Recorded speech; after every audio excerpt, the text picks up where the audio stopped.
This Coast to Coast Entertainment Network program is brought to you by Beside Me Bracelets. Our bracelets are handmade for any occasion. Use the promo code Coast to Coast for 15% off. Visit their website at besideme.com. Suzanne's Paparazzi Jewelry. With 24-hour shopping available, use the code 160920 and show her some love, like she showed us. Reaper Apparel Company, a commitment to live your most authentic way every single day. Visit reaperapparelco.com for more information and a look at all of their apparel offerings.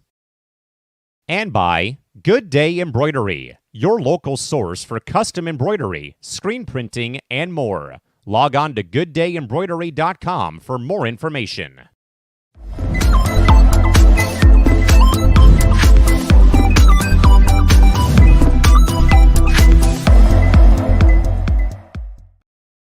Nothing better than Tuesday night, late night sports talk, wrapping up a wild and loony day in Major League Baseball, also in the NBA postseason and the NHL playoffs, also ending their Tuesday of coverage and gameplay literally about 5 minutes before we came on the air. Welcome in, folks, to another edition of C2C at Night. That man is James Gonzales joining us tonight. From somewhere in Oceanside, California, yours truly, Callan, McClurg, joining you in the city of San Diego, California. We're in the same county pretty much, just about 45 minutes apart, I should say. Big game, James. Good evening, man. Again, like I said 2 weeks when we were last on here, man, baseball regular season, hockey playoffs, basketball playoffs, NFL offseason, so much going on, my man. Great to see you. How's it going today? Hope you're feeling better, too. Oh, yeah, I'm doing a little better. Good news today, and just much more to go. I was kind of disappointed by the NBA playoffs tonight, but I can tell you why, though. It went the way it did tonight. Yeah, we'll get to that, folks, later in the show. Again, we'll be covering all the big bases as we do here on C2C at night, as we usually do here. Again, trying to come here Tuesday nights, 10 o'clock Pacific time, usually about 9 or 10 o'clock. James and myself, and sometimes a third host will come and join us, and we'll talk all the big things involving the sports world that he may have missed today as we kind of, in a way, go as time does go on, of course, with your sports day. Want to first shout out our great man. I hope this guy has like a top fan badge on YouTube. I know that's not a thing, but our good man, Jack Braun, who's writing in from Seattle, who says, great to have the gang back, and hello from the Emerald City. Hopefully, Jack, you're doing great, my friend, and thanks for your, again, your loyal support of our network here over these past couple of shows. And for that matter, last couple of weeks, always love having some late night owls joining myself and James here on C2C at night. With that, James, let's pop over to the topic board tonight on this Tuesday evening. Let's start, my friend, over in Major League Baseball, the head-scratching, pondersome, just very bizarre trade made by the Miami Marlins, who have already, in a way, raised the white flag down in South Beach, Miami, Florida, as the Marlins made a shocking move last week, dealing away two-time batting champion Luis Ariz to the San Diego Padres for a haul of minor league prospects, including Padre prospects Jacob Marcy, Dylan Head, along with Woo Suk Go, and also a fourth player part of that package for Miami. And James, you know, man, there's something about trades between the Marlins and Padres, because both these clubs may have committed fire sales at some point in time over the last 2 to 3 decades, maybe even longer in people's minds, though. But this, though, James, that he's adding a two-time batting champion who already has been drawing some comparisons to Mr. Padre himself, Tony Gwynn. Again, he comes in as a 4-for-6 night in that 13-1 drubbing at the hands, or a 13-1 drubbing of the Diamondbacks, I should say.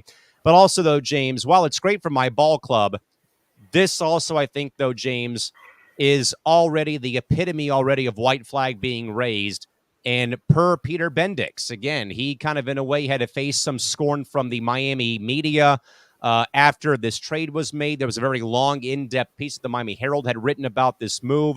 Really was asking about like clubhouse culture. Why are you making a move like this in May? We know the record is not great, but at the same time, though, you know, is this the beginning of the inevitable that another fire sale happens? There's already been talk about Jazz Chisholm being traded at some point in time.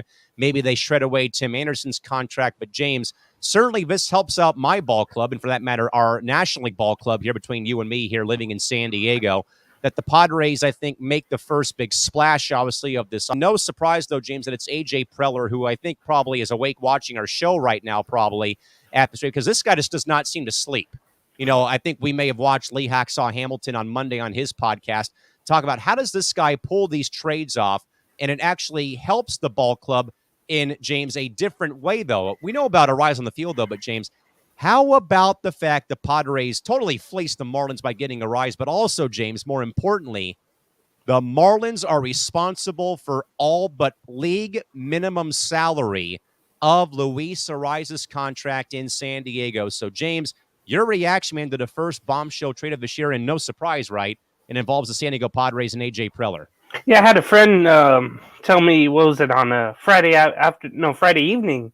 I'm thinking to myself, nah, the Marlins wouldn't do that. And I thought to myself, oh yeah, it's the Marlins. Yeah, of course they'll do that. But they do it so fast. It's like, okay, why aren't we surprised? And when you're mentioning the Marlins GM or president, having to go to the podium and having to explain what was going on, I thought he would say, well, I'm not shocked, are you? Like, this is what we do here. This is 98, 04, 05. 93, their inaugural year, practically, when they dealt Trevor, or they sent Trevor Hoffman to San Diego, and the Padres sent them Gary Sheffield. 2012, like midway Jose through Reyes. 2012. When they had Stanton and Yelich and Osuna. Real Muto. I'm just we'll never know, but I believe Jose Fernandez would have got traded. I have no doubt about that.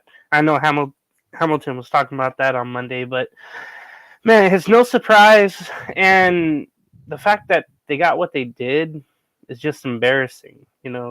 Wusa he probably wasn't going to make the majors this year. It was kind of a shocker that he didn't coming out of camp, I would say. But just that, James. He got sent to Double-A San Antonio. About a guy going from the KBO all the way to Double-A baseball here, because apparently what we heard, though, James, confidence was shattered when he first kind of came here, it sounded like. You play some days in that Arizona heat, and the ball flies out there. But I don't know if the Marlins do their research. I don't think they do it in any of these. Just say, what's an interesting name? Let's just go get him. And Dylan Head, I don't know much about him other from he's an outfielder, I believe, right? Yes. Yeah, and it was going to take a while for him to make the majors, and I guess that's the main piece in the package. But Jacob Marcy would actually be the number one piece, because there was some talk, James, in camp that he may have broken camp because the Padres were kind of in that bind of like, oh God, we have no left fielder. Oh no, we have no center fielder. Then they eventually were grooming Merrill to becoming the everyday center fielder, mainly against right-hand hitters, though. But Marcy was kind of close there for a little bit, though, at the beginning of spring training. That would have been cool to see, but I'm happy Jackson Merrill, who might be the rookie of the year. The average kind of says that, and the hits kind of say that. But speaking of that, forget what we saw on Sunday in Arizona about Luis Ariz playing second base. I know there were some grounders and hoppers that probably should have been played and made, but it didn't. He's just fit to be that DH role, where all he has to do is just get it out where there's grass. Just find grass. And he does that so well. His first game on Saturday, what did he go? 4 hits, I believe. And 4 for 6. Yeah, it's amazing to be your first game. You could just tell he's happy to be out of there. Great personality. And it makes a already dangerous lineup even more dangerous to go against, the Dodger Blue, and to keep, hopefully, the Diamondbacks and Giants away from them. I think that would be cool. I know they split with the Cubs here so far, but it's just great to see the Padres. They're going for it.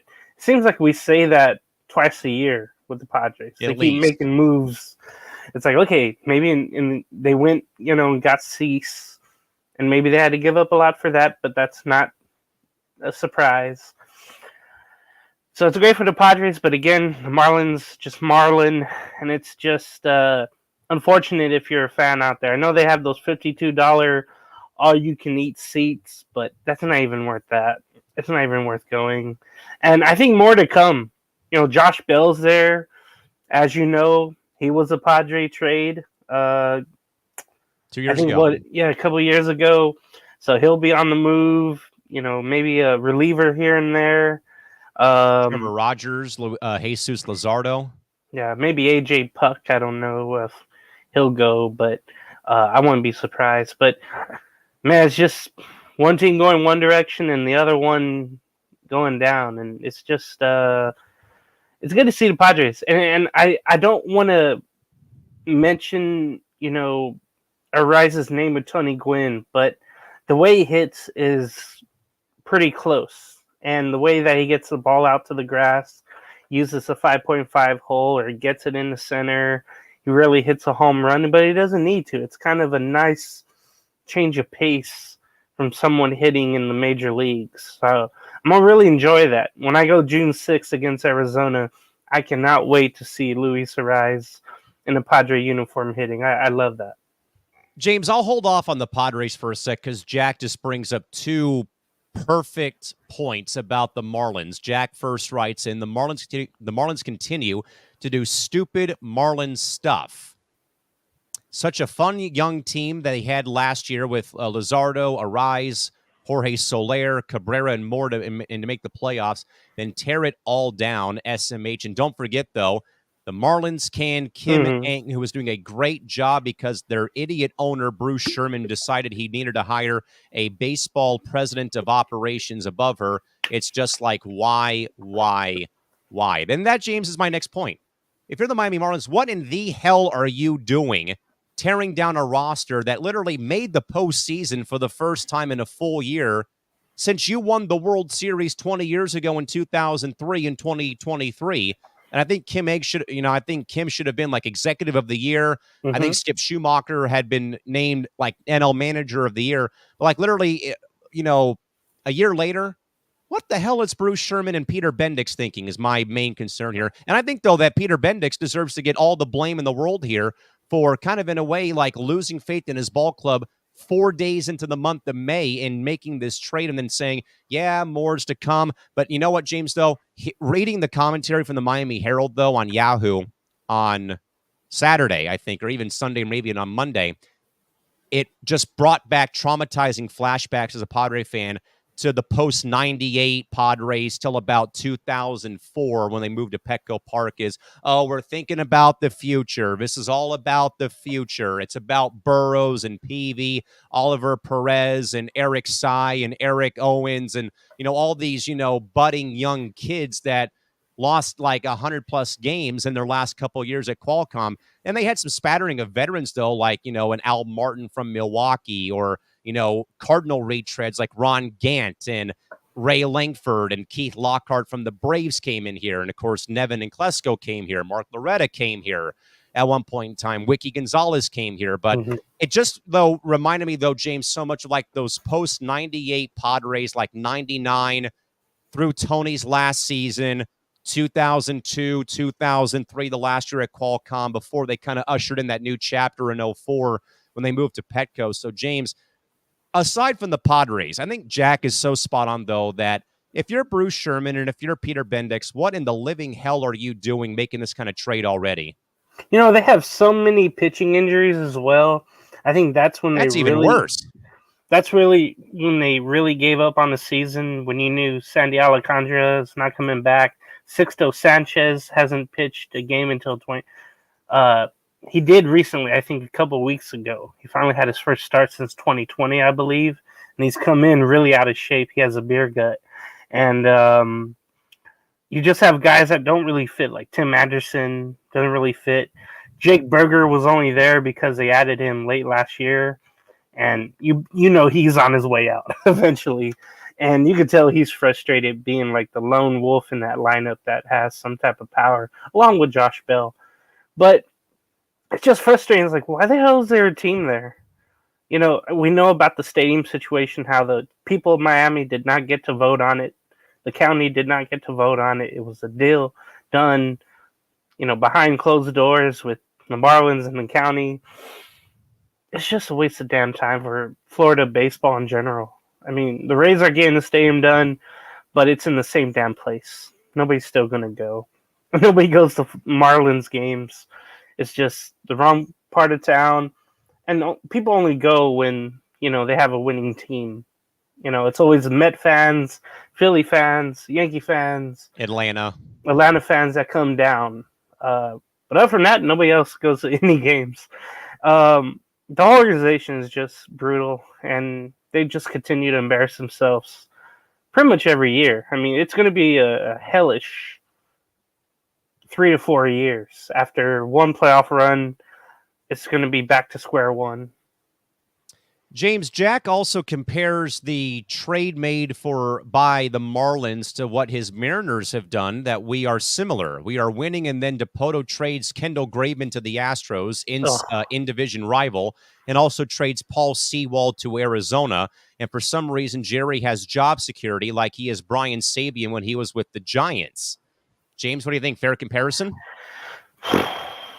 No, because the Mariners actually, they've grown some teams, and they kind of have, kept teams together. Miami Marlins, they just keep trading people away. You try to build something, but either injuries or patience or just knowing that the contract is coming up, then they let them go. I know you can say that with Graveman and Sewald. Those were just thinking, hey, Andres Munoz, he's going to be the closer for us. We know it's coming, so Sewald, we could get something for him. That was the reasoning on that, I guess. But then they go out and trade Elegido Suarez to Arizona. So it's very confusing baseball sometimes. I know Dipoto's been getting some flack and ownership in Seattle. They even have sell the team shirts there. But it's a little bit different because Seattle actually is trying to win. They're in second right now. They're a second-place ball club right now. Yeah, they were in first, and they had a bad start, but now they're rolling. I think the big difference is, too, Miami doesn't have a Julio Rodriguez to ignite the fan base. That hasn't been there since Jose Fernandez. Someone like him. Fernandez for sure would have been my vote, too. Yeah. But again, folks, once more, it's very just head-scratching trade made over the weekend. Again, the Marlins already, putting up the white flag at Lone Depot Park, trading away two-time batting champion Luis Ariz to the Padres for 4 minor leaguers to already kick off trade season in Major League Baseball. With that, James, a quick developing story here before we get to the last baseball topic here.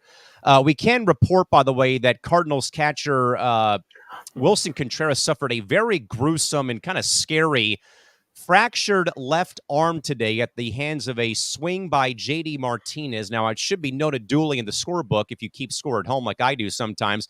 He was called for catcher's interference, though. But, James, this did, though, bring up a pretty interesting talking point, though, among some of the baseball pages I follow on Facebook, though, that had an overhead angle of J.D. Martinez appearing to be out of the batter's box because, as we know very well, James, where guys stand in the box, that back line is usually gone by the bottom half of the second inning of play usually. And that is, I believe, a bit of a talking point now that the umpires maybe now have to perhaps look further at maybe keeping an eye on where these guys are setting up in the box. Actually, tonight, watching the Padres play the Cubs, I actually saw Xander Bogaerts move up in the batter's box with 2 strikes during his approach against Shota Imanaga tonight. But, James, I know that 2 weeks ago we sat here and talked about umpires, though, because we had the whole fiasco and brouhaha between Aaron Boone and Hunter Wintelstedt breakout in that game against between the A's and the Yankees on Passover.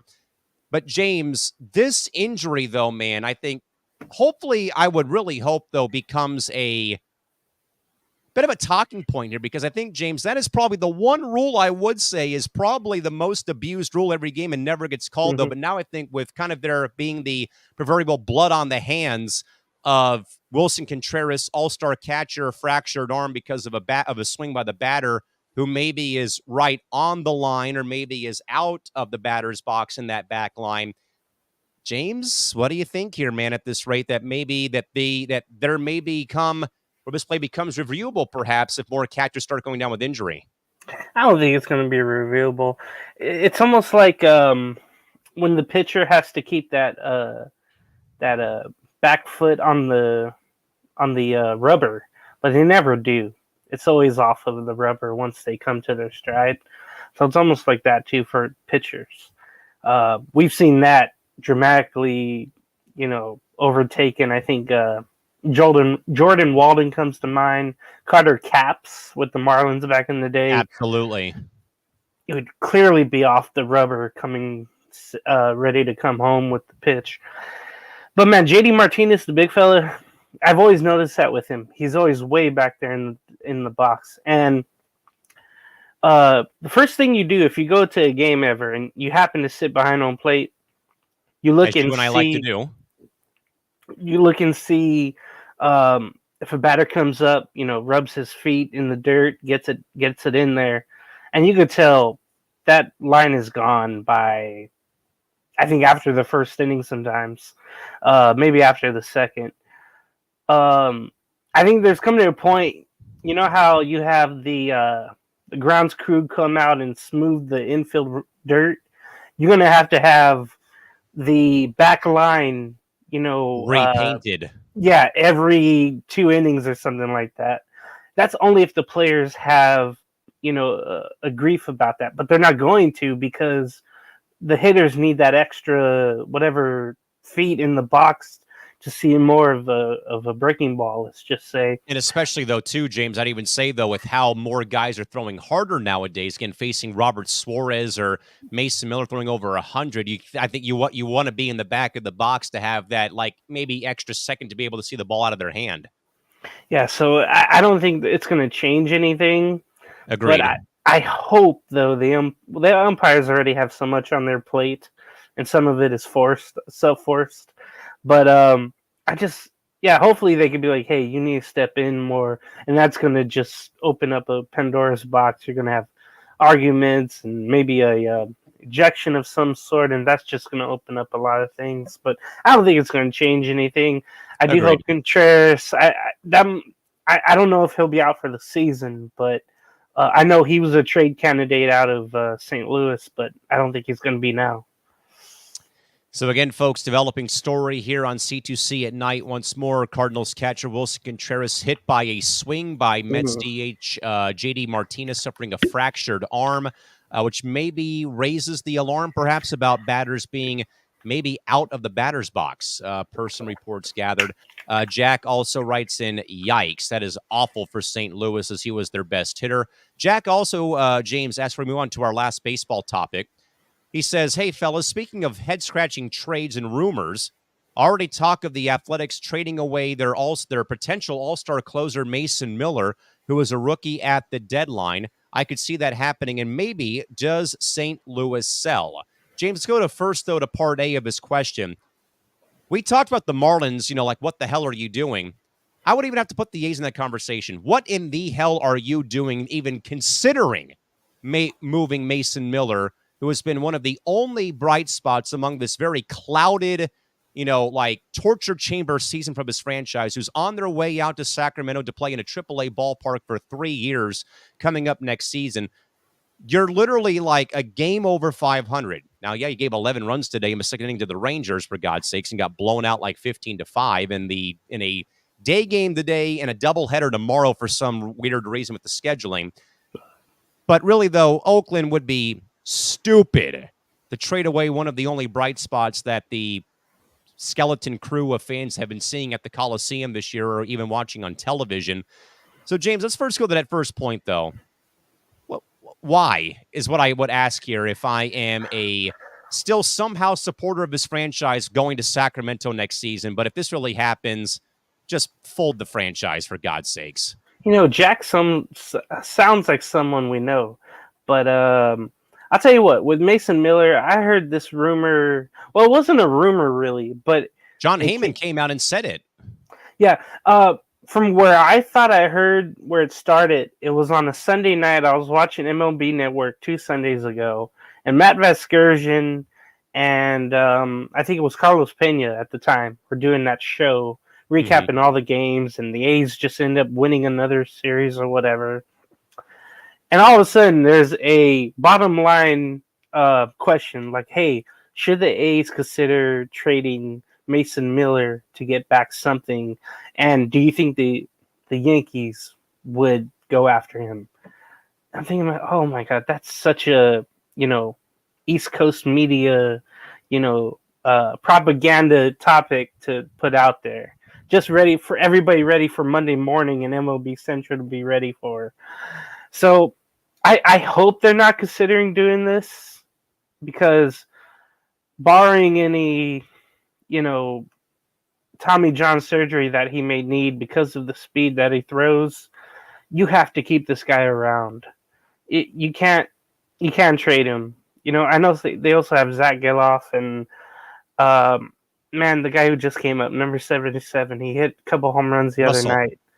Yeah, thank you. I did happen to see some of that, and if you could build around those three pieces, I don't want to say you got something, but at least it's something.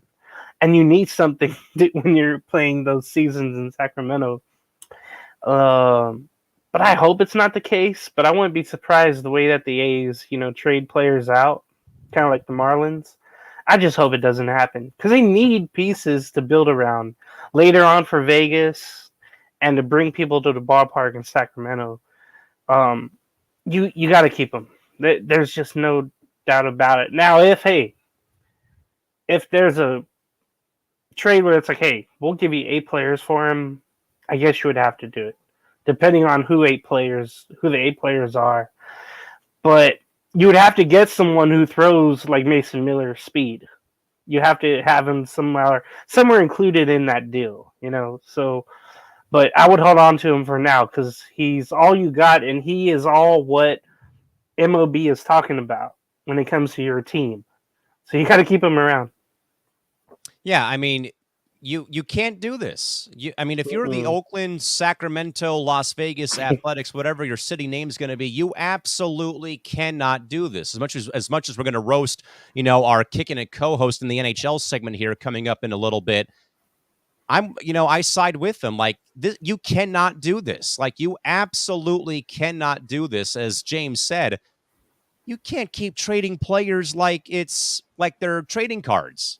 These are human beings that you keep trading, though, and you're not building anything great at this rate. And we know about what is going on with, the move to Sacramento, and then whatever may happen with Vegas. But at the end of the day, though, for a Oakland team right now that's like a game over 500, like 3rd or 4th in the American League West right now, you can't be having these rumors come out, and you cannot be having this sort of conversation come to fruition at this stage of the season. And then, James, we'll quickly get to Jack's last point. Do you see that, or do you believe that the Cardinals become sellers in wake of their very rough 2024 start to the season? I do think so.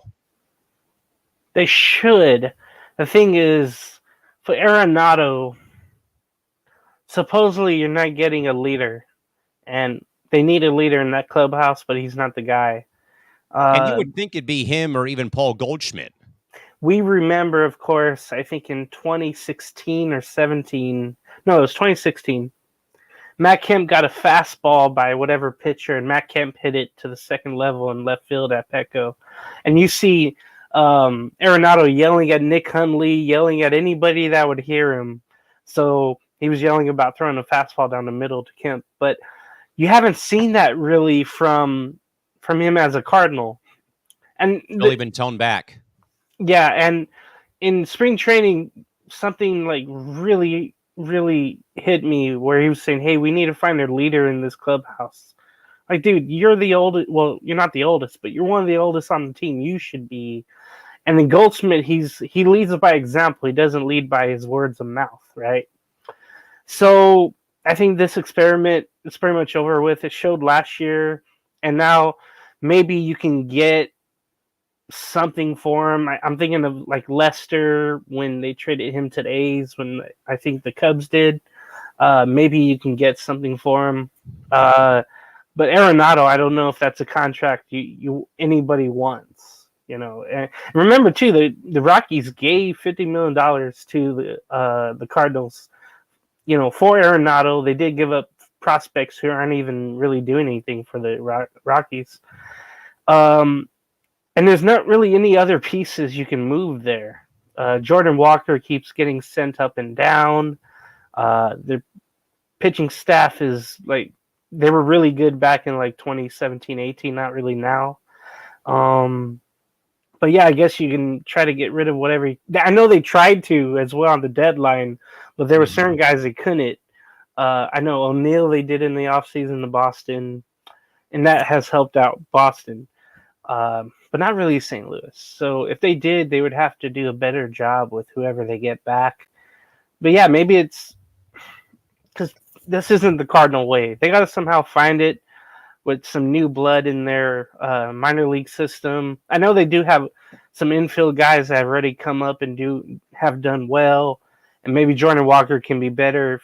As a fielder, he's a great hitter, but he's not a great fielder out and right. That's why he keeps getting set down between there and Memphis. But yeah, I think it's time to blow it up in St. Louis. Yeah, I think it's pretty close to being time again. The fact that the Cardinals could be having back-to-back last place finishes in the NL Central like that, I don't think has ever happened in my lifetime. And I'm going to be 30 in 2 weeks. I don't think I've ever seen the Cardinals with back-to-back last place finishes, but certainly a lot going on in Major League Baseball. James, real quick, we want to get to the last topic here real quick again in baseball. We've been going for 30 minutes here again. James, I could talk baseball all day, though. But, James, mercifully, there is light at the end of a tunnel for the horrible uniform fiasco. Person reports that have been gathered over the course of the weekend. Major League Baseball will finally address the uniform issues that have been plaguing the game since spring training this year, even during last year's All-Star game.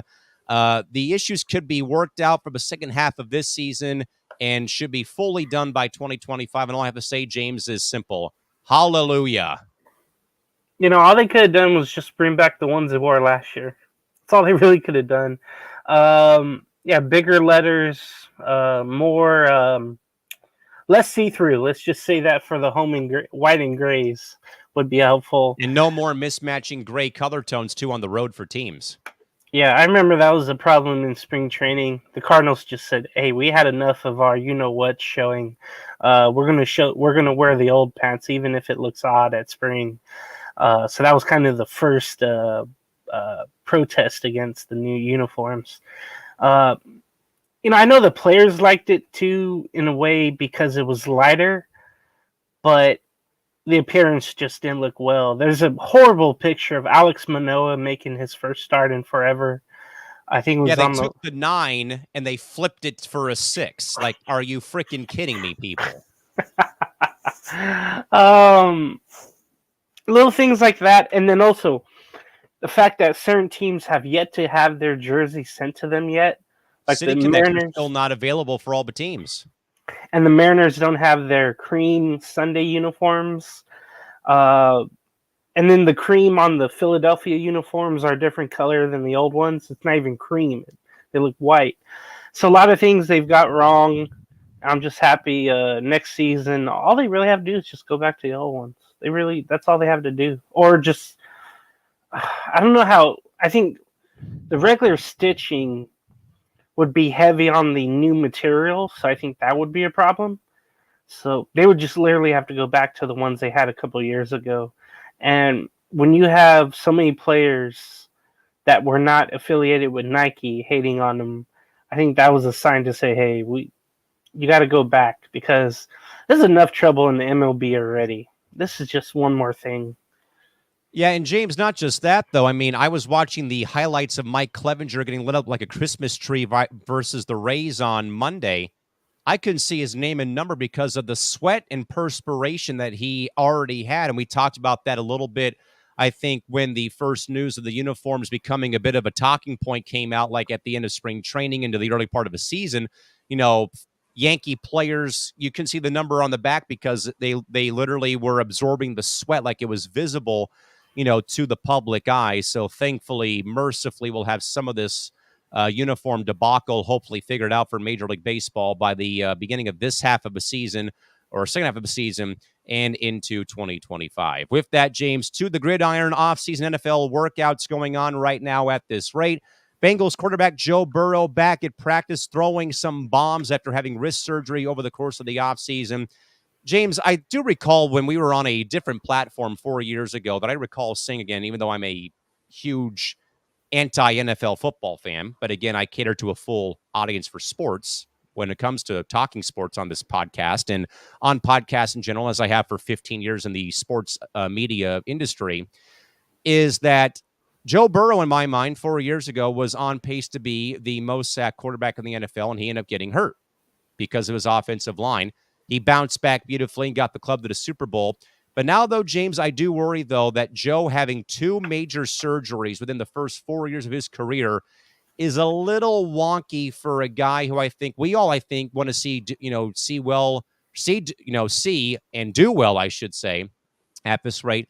So, James, how encouraging is it in your mind for the Bengals to have their star QB throwing already during the course of offseason workouts and looking like he's back at 100%, despite maybe still having some pain or soreness in that wrist? I remember last year he came into training camp, and I think the first day he had a calf issue. And it was just like, Yes. okay, not another thing. And then he came back. He wasn't really the same. Then he got hurt again, and their season was pretty much over. So he's the glue. And he already got paid, too. Remember, Yes. right after the before training camp, he got the bag, and boom, he gets hurt right away.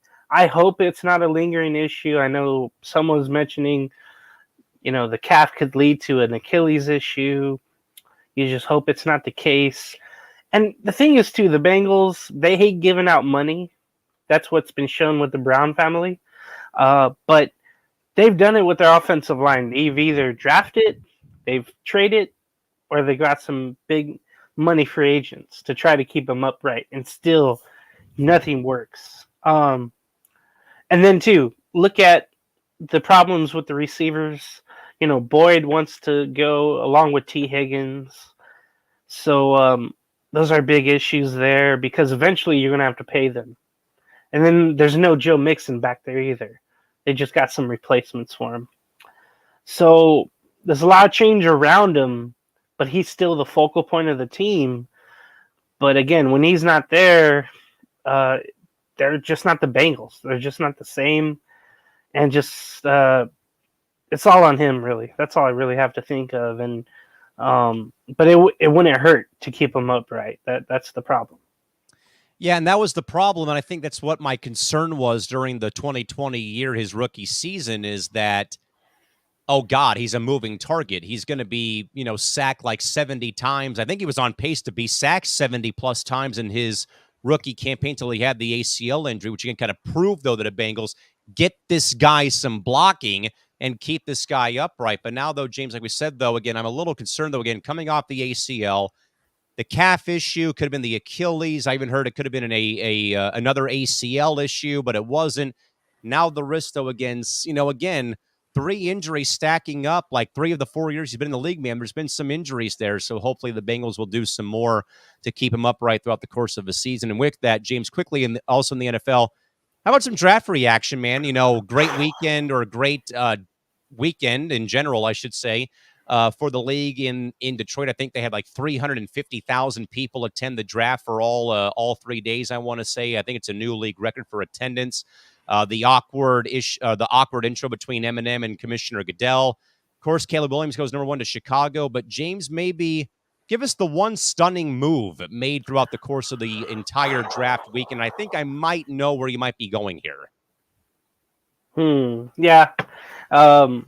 It's obvious. Why do you go get a quarterback who's older but have to pay him the max in Kirk Cousins?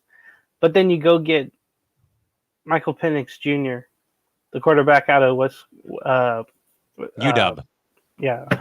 Washington. And he's also injury prone, but he's an older senior coming out of there.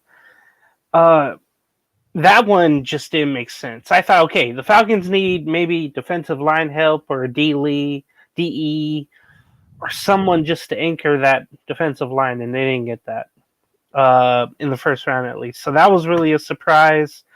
The fact that the GM, and this just shows there's too many cameras in too many places, but you saw the GM have to explain to the owner, Arthur Blank, why they got him. And you can tell the GM, trying to be professional as he is, he's like, hey, this dude can throw the ball. But it was funny because they're using the wrong hand to show, or wrong arm, because Penix is He's a left-handed. lefty. Bring in the Yeah, lefty.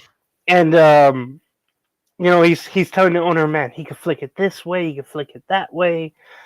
But it's just one of those scenarios at any workplace where you're like, oh no, I think I screwed up. It would make sense if they didn't have Kirk Cousins or if they got him for cheaper. But that was a real big surprise. I don't know if there's really any more, just because there were so many teams that need quarterbacks. So I think all the quarterbacks where they win, it wasn't a surprise. Big B's Vikings traded up to get J.J. McCarthy out of Michigan, and the Denver Broncos screwed me personally by getting a quarterback, Bo Nix, out of Oregon, leaving the Raiders to draft a tight end for the second straight year in the first round to draft a tight end. What? I get it. He's the best player on the board, and sometimes you have to do that when a However, position. Yeah, but I think that was kind of a surprise too. But then you figure out, hey, that's all they can get. I guess some hits that I might want to put on real quick. Commanders, Jalen Daniels, and I guess this was a surprise because, again, all you hear is the BS for a month, right? About, oh, this kid doesn't want to go here because he heard something about this organization. And it was about like how the Commanders met with the draft prospects. They met him at a Topgolf and showed him around or whatever, Topgolf restaurant or whatever. And supposedly Jalen Daniels didn't like that. Well, that didn't matter. He wanted to go there. He was drafted. Drake May, that's going to be a great fit in New England, so that'll be fun. Marvin Harrison Jr., that's exactly what they needed with the Cardinals. It's funny too, though. He's kind of being a you-know-what. He thinks he's Barry Bonds or he's Michael Jordan, where he doesn't want to give his likeness to video games and merchandise. That's a new way of thinking, the NIL way of thinking, I think. So that worked out. I get that maybe is going to work out for him. The Chargers got what they wanted for Jim Harbaugh to run the ball, so that's good with Joe Alt. And the Giants, you need a quarterback. You go out and draft Malik Neighbors, the second best receiver in the draft. But who's going to throw him the ball? Are you going to have Daniel Jones? Tommy DeVito, baby. Tommy DeVito, baby. Let's go. I think his 15 minutes of fame is over. It showed Tyrod Taylor was a better quarterback than him in his little stint. That's just a future pick. Tennessee did really good, though. They had a really good draft. They also went out and got a free agent receiver, Calvin Ridley. Hopefully he doesn't gamble again. But get J.C. Latham did Tennessee out of Alabama. That really helped keeping the coffee and the mayo guy up.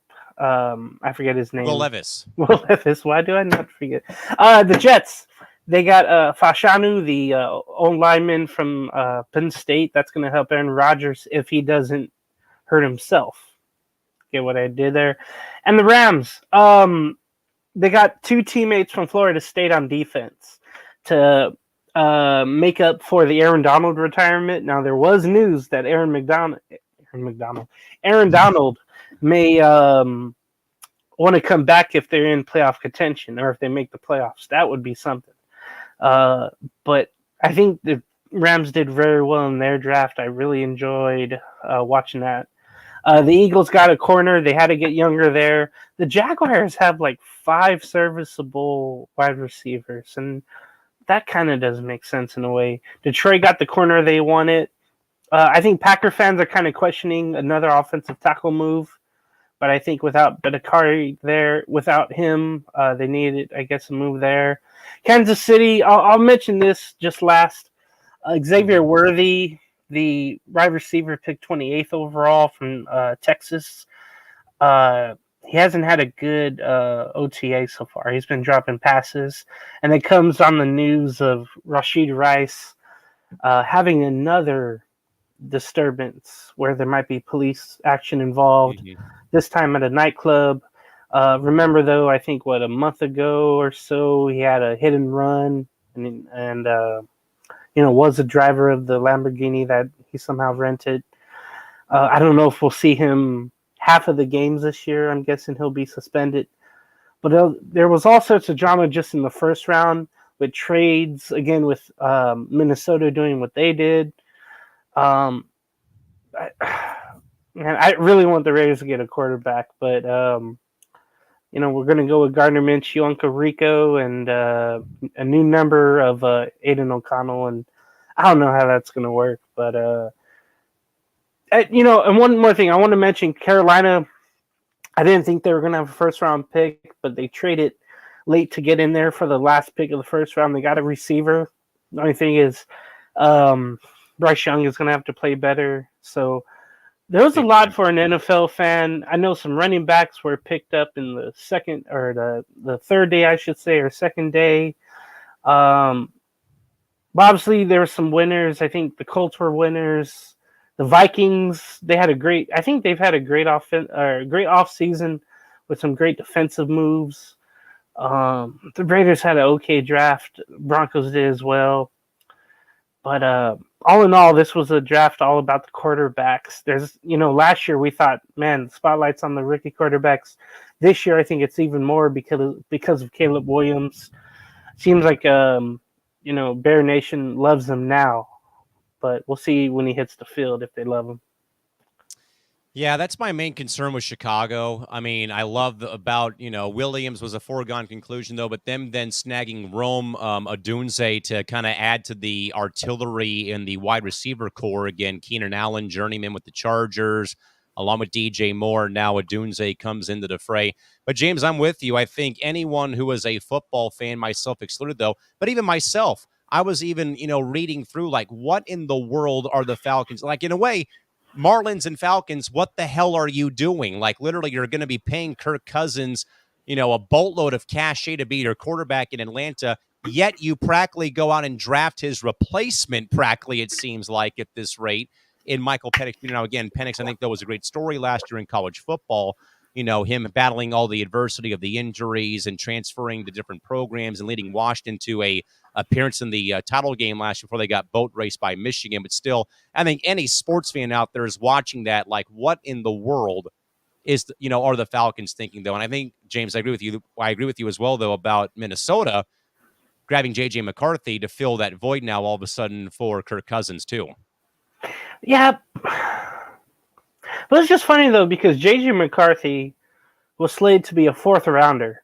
All of a sudden, he has a tremendous combine, which I did not catch. But James, real quick, if I can interject, do you at all think that maybe, just maybe in some weird, paradox or Pandora's box or parallel universe, does Jim Harbaugh's commentary about his former quarterback, is that why you think that his stock went up so quickly leading up to the draft? That and the fact that he won a national championship, and scouts are looking at every damn throw that he made in the championship series. I'm sorry, the playoffs. And then just the combine that Harbaugh said, well, yeah, you're seeing the best of him. I know for sure. If I didn't have Herbert, I would probably have him. I think that was one of the things he wanted to say but didn't. And then I just think it's too much hype on him right now. He could struggle there in Minnesota. Yeah. That too. And when you look at what the Vikings are going to go through, they're trying to keep Jefferson happy. They're trying to keep him and extend him. But if he doesn't get the ball like he would with Kirk Cousins, he's going to want out. And yes, they have Addison, they have others, Osborne, whomever, but I think there's just too much on J.J. McCarthy. He may struggle, and I wouldn't be surprised. And I don't know. It's a risk you have to take. If you don't have a quarterback that you don't think can lead you in the room right now, you have to go out and get one. And maybe they mortgage a little bit of their future, but they had to do it because, all they've known is Kirk Cousins the last, few years. That certainly had to change, and they certainly had to roll the dice, and they did. The thing is, I just think there's too much on him, and I don't know if he's going to be as advertised or as picked.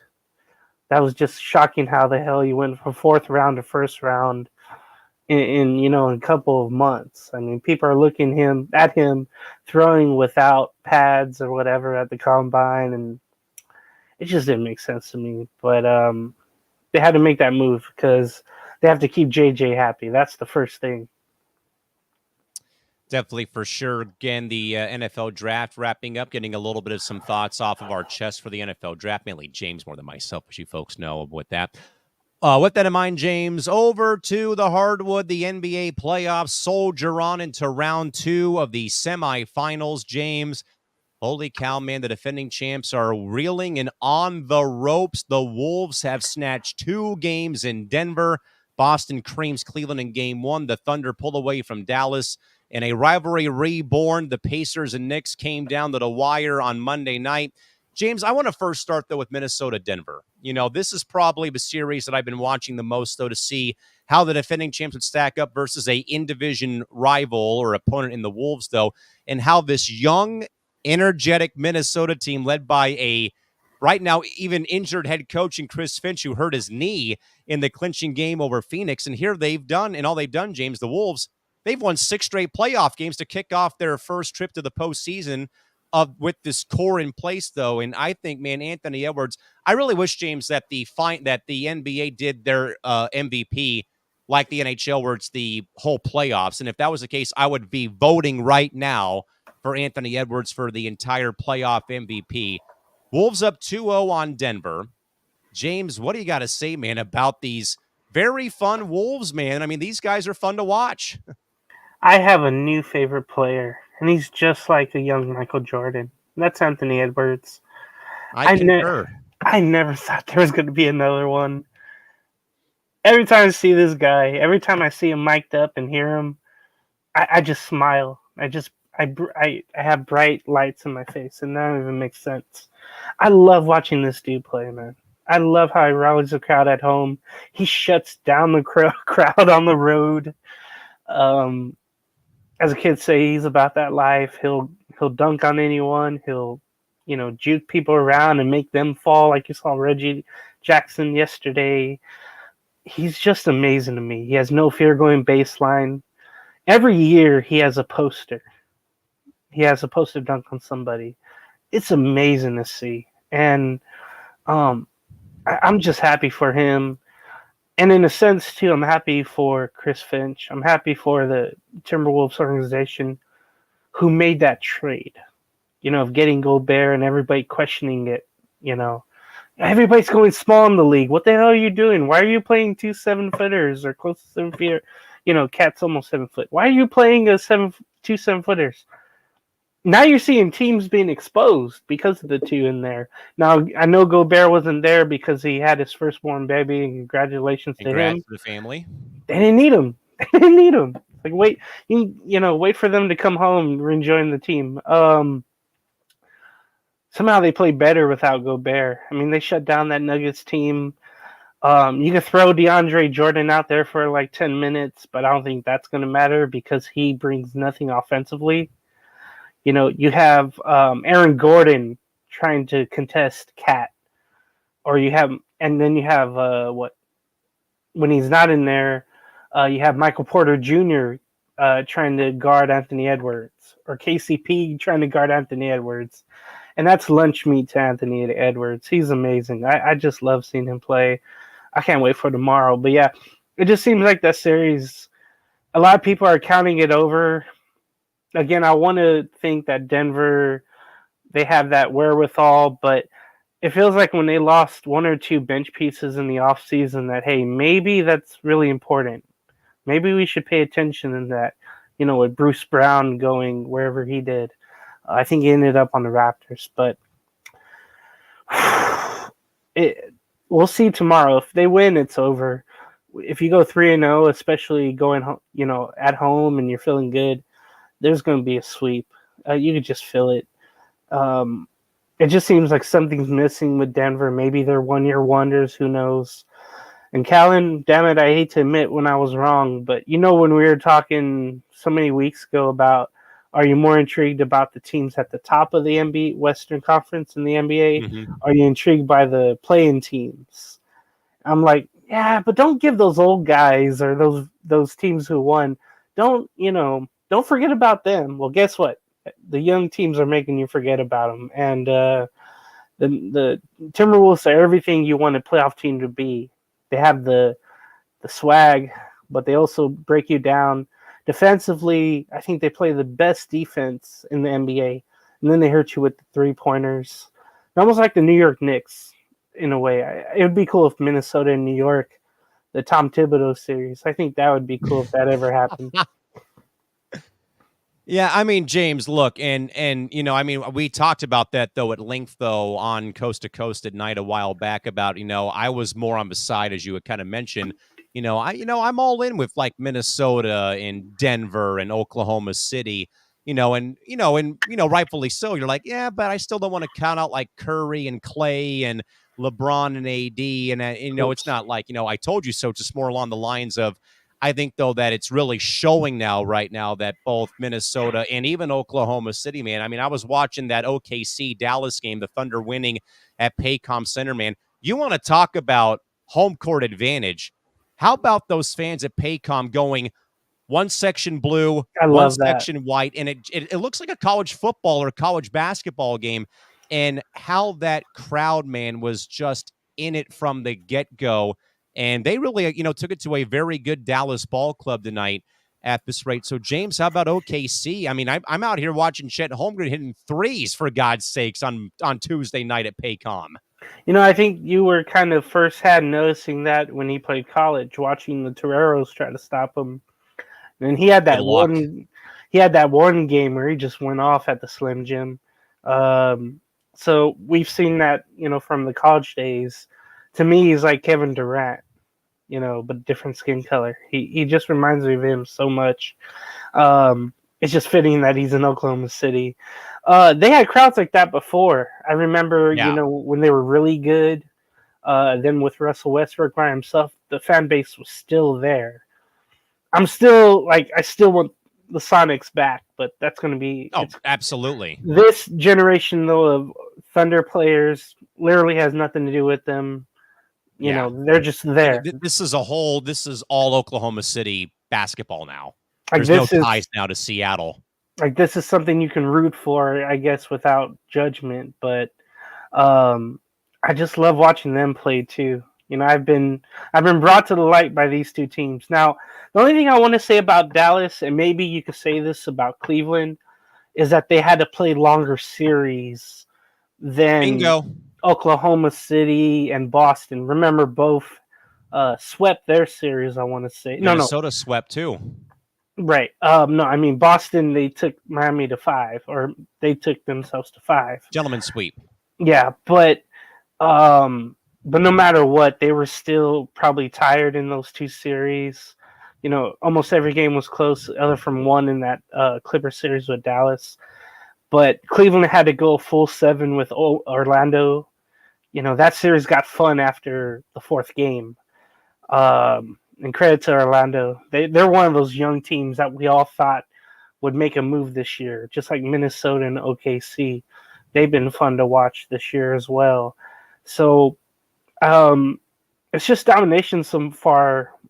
Other from the Pacer Knicks series, it seems like every other series will just be the favorites going forward. I just can't wait for that game 2 in New York tomorrow. Game 1, sadly at the end, the referees kind of put their foot in there and kind of made it about themselves. Oh, that last minute was torture chamber. Yeah, that was the only problem with the game. It was like, oh, the Knicks got the call in New York. Of course they did. If you're an Indiana fan, you know about that. But I love that rivalry from the 90s, and I know it's the first series since 2013 when Melo and Paul George were leading both teams.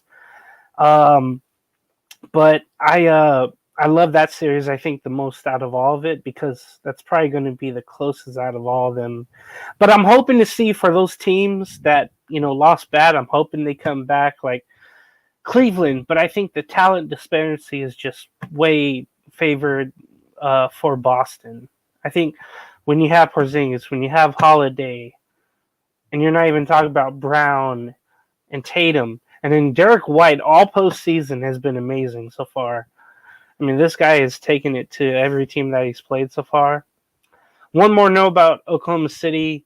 They haven't allowed an opponent over 100 points this year so far in the postseason, 5-0. That's something you really don't see. Like, they know how to grind you down. They're almost like Minnesota in a way. And it looks like those two are going to be banging heads in the Western Conference Finals, which, hey, I'll admit, I didn't see coming, but damn it, I'm here for it. Yeah, I mean, I'm here for it too because James, and again, I'm not singling you out for what we had talked about. I know you took the side of like, Lakers and the Warriors in the play-in tourney, and I was more like, yeah, I think I'd rather be with, Minnesota and Denver and Oklahoma City because I think though, James, it's more on the lines of we want fresh faces to Yeah, make the postseason. The Wolves, they've been, I think they made the playoffs fairly recently, but again, they had that last long year. lull though. That they had, Denver winning a championship last year in their first trip to the finals, I think, ever in franchise history. Yep. Oklahoma City, of course, kind of came out of nowhere this year. The Pacers kind of got hot after the in-season tournament, and they kind of really rallied around that IST, believe it or not. Like I said here on Press Row, that, the crowd in Indianapolis for a no value-added game in November, but it had that IST meaning to it and how that crowd got hyped when they beat the Celtics, nonetheless.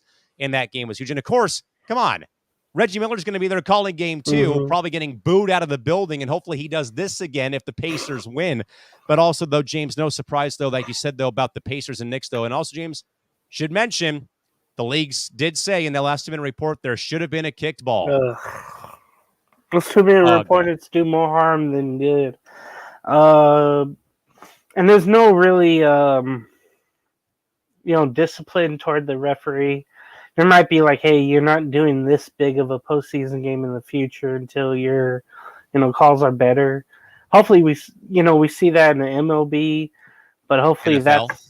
and that too. And I'm just hoping that's a thing in the NBA where you just go with the best, no matter if they're young or they're a woman. You just go with the best out there. But I think tomorrow's game 2 is going to be amazing. I just can't wait to get home for that. Yeah, we have a lot of good stuff, folks, on Wednesday in the NBA playoffs. Quickly, James, big news of the day in the NBA, to probably no one's surprise, with the Nuggets falling behind 2-0. Jamal Murray fined $100,000 by the league front office for hurling both a towel and a heating pad towards the direction of one of the referees underneath the basket in the Nuggets' second straight blowout loss at the hands of the Minnesota Timberwolves. James, that behavior right there to me was absolutely more reprehensible than a fine. I would have thought a suspension for at least game 3 because, we're talking about hurling objects from the bench while the game's in progress at the referee, and who knows what could have happened if someone steps on that heating pad and blow out their knee. Yeah, that's the reason you don't see towels by the crew on the sideline anymore on the bench, because that used to be a thing. And one player, I think, had a slippage and missed some time, and so that's why you don't see that anymore. But watching old games, I've seen towels on the side. I'm like, oh, okay, that's why they moved it. But yeah, we still won't know about the punishment for Patrick Beverley. Having his little. That's a whole other story for Thursday on Press Row at this rate. Yeah, that thing. I love Pat Bev, but he did wrong, and to do it twice. And then to say what he said to that woman in the locker room, too. I can't be a fan anymore. I wish I could be, but I'm not. And Jamal Murray, that sequence that they had, though, it was crazy because Mark Davis, I know him from, being with the Clipper fans there. We never liked him. It seemed like he would always have calls against the Clippers. He would have favoritism toward the other team. He would tech up Chris Paul, DeAndre Jordan, Blake Griffin very easily, and not anybody else. So you could tell he alienates a lot of the league. And there were 2 fouls that should have been called during that time before the pad was thrown out there by Jamal Murray. And then you saw what happened, I think, a little bit after that. The coach, Mike Malone, coming out and straight yelling at the official. That's also, I think, worthy of a suspension, too. He literally came flying onto the court to get into Mark Davis's face. And I know it was during a timeout, but still, usually something like that, you get a tech and you get 2 techs and you're gone. But that was credit to the restraintment of Mark Davis, and you don't really see that from. But he's a vet ref, I think, so that was really good. He understands that maybe the crew missed a couple of calls in a row, one on each team. So I think he realizes, oh, I got it wrong, and I understand why he's really mad. But to have the restraint to not call it tech, I think I would have had to tee him up. I mean, I've never seen a coach get that pissed and not get teed up. That was just amazing to me. And Jamal Murray, it's been a frustrating series. You play so hard against the Lakers to beat them. You have 2 game winners in the series, which has never been done. And then you're playing a younger team that just takes you out. And you're getting no help from the refs. But still, I'm kind of shocked. There's no suspension for both Coach and Murray, but maybe saying, "Oh, it was a mistake." He meant to just throw it down straight. It didn't look that way. It looked like he got out there on the No. court. I think It's like he was throwing a beanbag out there to play some cornhole with C2C. There was no, you couldn't take that back, and there's no excuse for it. I think they just wanted to keep that series watchable because without Murray, the Nuggets wouldn't have a chance. Not saying they don't now, but man, it's just been a frustrating time for the Nuggets, and this showed it. So again, folks, Jamal Murray fined $100,000 hurling a towel and a heating pack onto the floor following a rough sequence of events in the Game 2 blowout loss at the hands of the Wolves. The Wolves are up 2-0 going back to Minneapolis for Game 3. Celtics clobbering Cleveland on Tuesday. They're up 1-0-0. The Thunder rolls over the Mavericks. They're up 1-0. And the Knicks and Pacers continue their series as well with Game 2 on Wednesday from the Garden in New York City. The Knicks own a 1-0 lead over the longtime Eastern Conference rival Indiana Pacers with Game 2 again coming up on Wednesday. With that in mind, folks, to the Stanley Cup playoffs, a wild night on Tuesday. Holy cow, James. I literally was flipping between the Padre game and the Carolina Rangers game and then the Avalanche and Stars game. I did get to watch the Boston, Florida game on Monday. And certainly, James, it's safe to say that the Bruins right now are on a revenge tour right now after the Panthers knocked them out in the first round last season. The Bruins went in and clobbered Florida 5-1 in Game 1 to go up 1-0. In that series, the Rangers had to pull off double overtime duty on Tuesday to knock off Carolina 4-3. Igor Shesterkin, the goaltender for the Rangers, is on an absolute heater right now. The Rangers, by the way, folks, have won 6 straight playoff games, much like the Wolves. They, again, swept the Capitals and now have taken the first 2 games over the Hurricanes, heading to Raleigh, I believe, on Thursday or on Friday. But they worked double overtime at MSG on Tuesday, got ahead early, 2 goals for Alexis Lafreniere, and then the game-winning goal by Vincent Trocheck in double OT on the power play. New York now 2-0 up on Carolina. And then, James, I will admit I was wrong about the Dallas Stars in round 1. They fell behind 2-0 against the Vegas Golden Knights and knocked the champs out in Game 7. And I remember saying on here that they were bona fide chokers in the playoffs. Sadly, that came to fruition in Game 1 against Colorado. The Stars built a 3-0 first-period lead, only to let the Avalanche come all the way back to tie the game and win it in overtime, 4-3. The Stars implode at home in Game 1. Again, had a 3-0 lead, 3 goals in the first 16 minutes, though, but then the Avalanche put 2 in the second. Nathan McKinnon ties it up in the third, and rookie player Miles Wood has the winner in overtime. Dallas literally blowing a 3-0 lead, almost practically to the day 2017, where the Anaheim Ducks capped off the comeback on Catella, where they were down 3-0 versus Edmonton in round 2. They came back and tied the game at 3 and won it in overtime in similar fashion against Edmonton. And Colorado came back and won this one. And then also starting and also not yet starting tomorrow, though, on Wednesday, Edmonton and Vancouver, another Western Canadian battle out in the West. For the Oilers and Canucks, and Edmonton took care of LA for the 3rd straight year with no questions asked and a gentleman's sweep. And Vancouver also with a gentleman's sweep over the first wildcard team in the Nashville Predators. But again, the Rangers up 2-0 on Carolina. Colorado coming all the way back from 3-0 down, now leads 1-0 over Dallas, and the Bruins lead 1-0 over Florida, with Edmonton and Vancouver starting up shop on Wednesday in Game 1. James, if you've happened to catch maybe any of the Cup playoffs so far, has anything really stood out so far to you in these playoffs? I think if in my case, there have been 11 playoff games played, I believe that they said right now, maybe more. All but 2 have been decided by 1 goal so far at this rate. So it's been very close, very even all the way so far, starting off the postseason. But James, maybe in your mind, what has stood out so far in your mind from the Stanley Cup playoffs? I think the Boston Bruins are back. They learned from last year, getting out right away. They're not going to let that happen again. I think they're going to easily handle Florida. They already took their home ice away, so that was really good. Rangers, it just seemed like they're too powerful for the Hurricanes, even though every game has been close. 1-goal games. Yeah. I'm reading here the only game that wasn't a 1-goal game was that Bruin-Panther game in Game 1, in which Boston won. So I trust those teams more to get it done in the Eastern Conference playoffs. But the Avalanche and Stars, I hope the Stars come back and make that a good series. But maybe the Avalanche may have too much and crumble on them. And I can't wait to see that Oilers-Canucks match because supposedly it was a rival back in the day.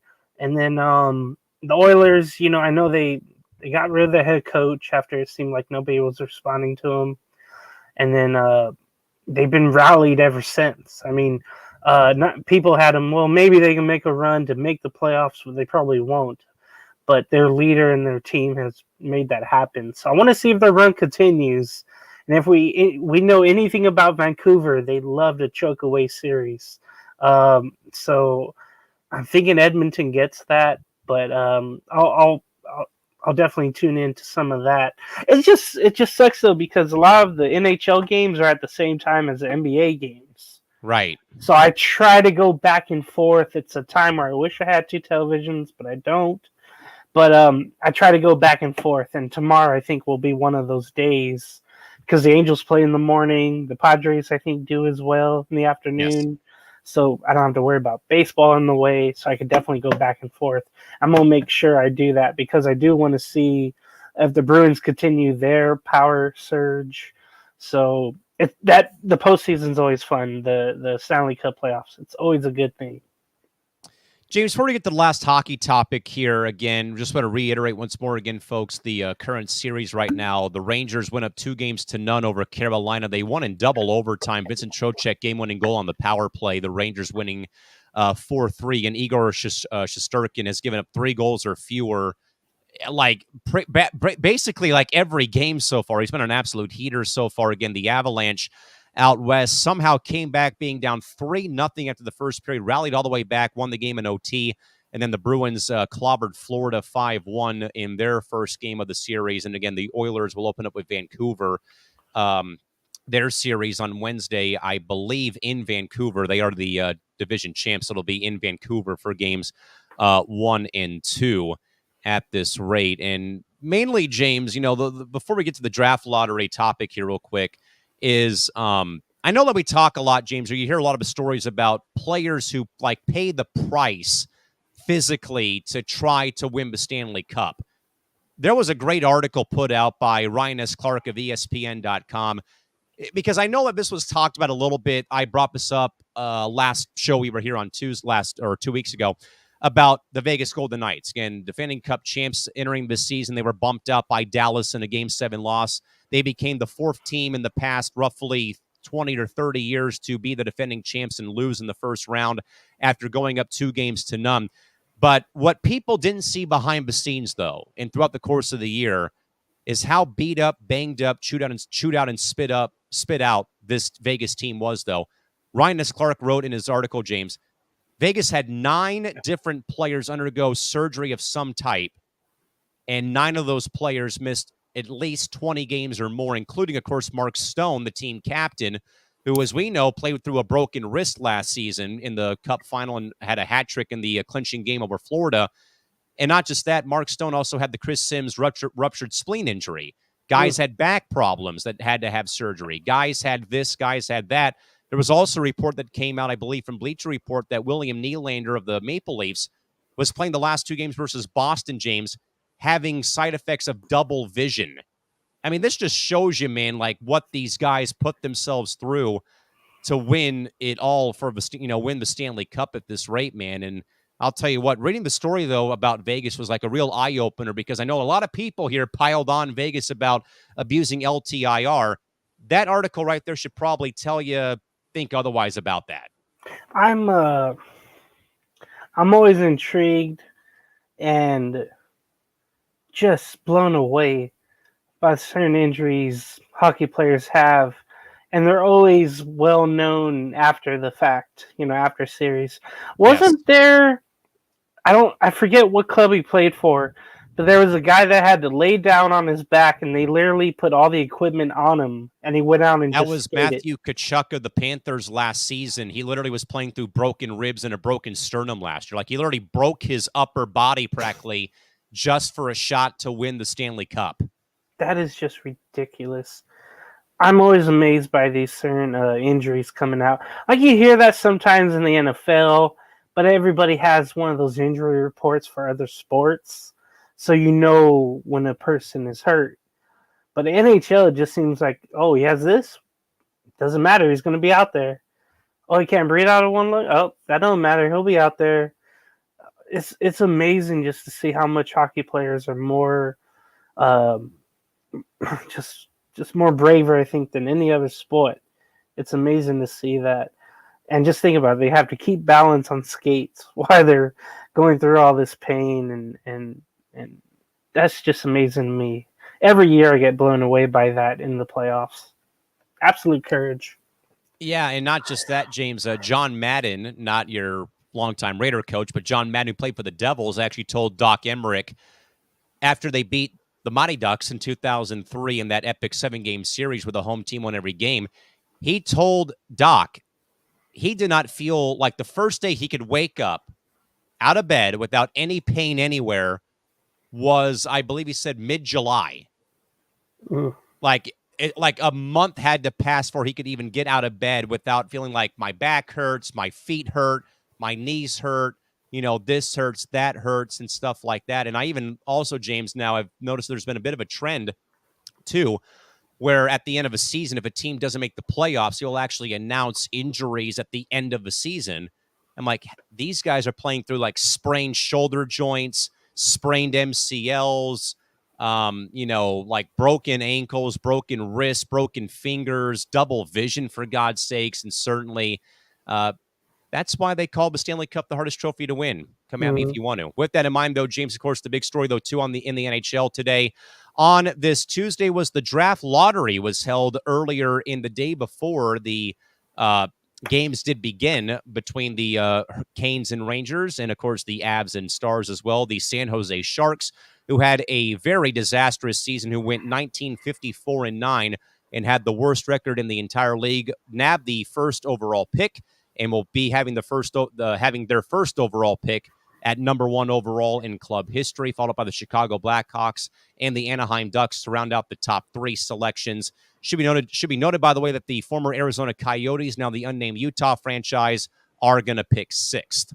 But, James, first and foremost, I do want to, again, roast our good friend Isaiah Leung over the open fire here, because I'm calling him out for lying through his teeth on his IG Live today, leaving the Oakland Coliseum, about having watched the potential number 1 draft pick in this draft.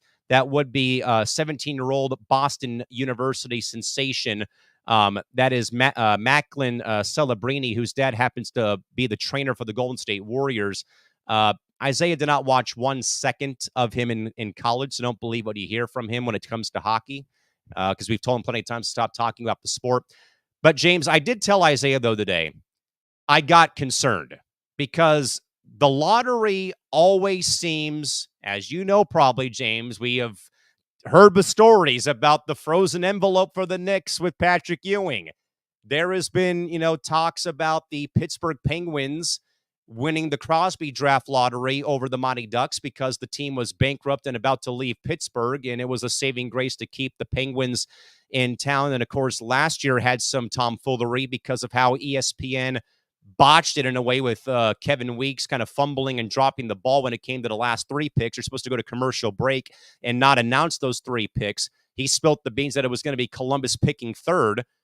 Then, of course, the number 1 pick goes to Chicago to kind of, in a way, cater to that original 6 American brand name staple franchise, not a up-and-coming, developing, hockey non-traditional market in Anaheim, California.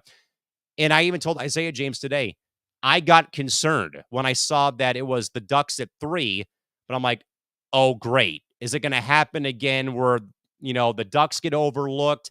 The Sharks really have the best odds to win the lottery. Are they going to get leapfrogged again?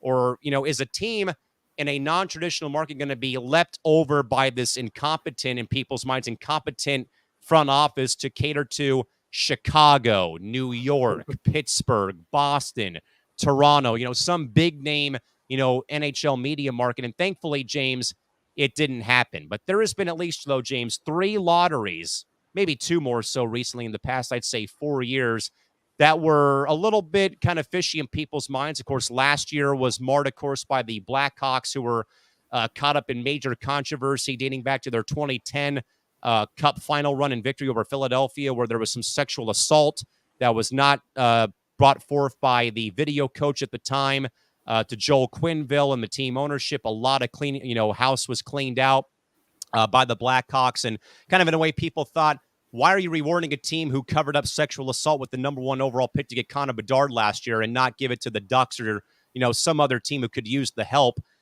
That was my main concern of like, oh, crap. San Jose, may have had the worst record, but the league's going to cater to Chicago for the second time in back-to-back years. And thankfully, James, that wasn't the case on Tuesday. Thank goodness. Yeah, I was happy by that. I did want to see the Ducks get number 2 somehow, but again, Chicago screwed them. I didn't want to see Chicago in that, but somehow they made, the top 3 again. I've read the Sharks had 18% chance to make it. Yeah, they had the highest odds. And luckily that did happen because I think they need the most help. I don't think they have the talent like the Ducks do, if you could say it's talent. But that would energize that fan base that needs some energizing. I did wish the Ducks could have got that first pick, but yeah, I'm always weary whenever it comes to leagues now, and I think even more now. But maybe next year, if Chicago does bad again, they'll be back in it and they win it somehow again. They couldn't hide it. They couldn't hide a second straight year of Chicago winning the first pick. Then there'd be real superstition. Or there would be real suspicion about it. Yes. Yeah, the first thing you mentioned, the 85 draft, the draft lottery, when the envelope that was creased, and the one David Stern literally went looking for without actually trying to look. I'll always remember that and knowing, okay, Pacers definitely got screwed. It's just fitting that they're playing each other right now in the second round. But yeah, the Sharks needed this. Their fans needed this. We didn't need to hear one guy talk about it. And, I'm just amazed what information is out there about the guy, the connection to the Warriors with his father. That's pretty cool. Didn't need to hear that from that one guy. But I can't wait for their future. I want to see what they do, but I also want to see what the Ducks do with that third pick. I want to see if they either trade it or they somehow find someone that will really energize that fan base, because the whole fan base of Anaheim is down right now. They really need that first pick. Yeah, listening to our esteemed colleague from Kicking It, Isaiah talk hockey, is literally nails on chalkboard. I mean, he literally lied through his teeth like he watched every BU game. Like, give me a break, for God's sakes. And then again, though, James, at the same time, it's like, all of a sudden he's a Sharks fan again. Wait, is he a Kraken fan? Wait, I thought he was a Dallas Jets fan. Like, wait, what's going on here? Like, it's all topsy-turvy. But in the end, though, huge news, though, for San Jose Sharks fans, not Isaiah Leung for the last damn time. The Sharks win the lottery. And by the way, James, that lottery will lead to the draft in late June at where else? The Sphere in Las Vegas, June 28th and June 29th. That is going to be delightful. I mean, that place, you're not there for the concert. You're there for literally the atmosphere. It's amazing. I've seen picture or video of it.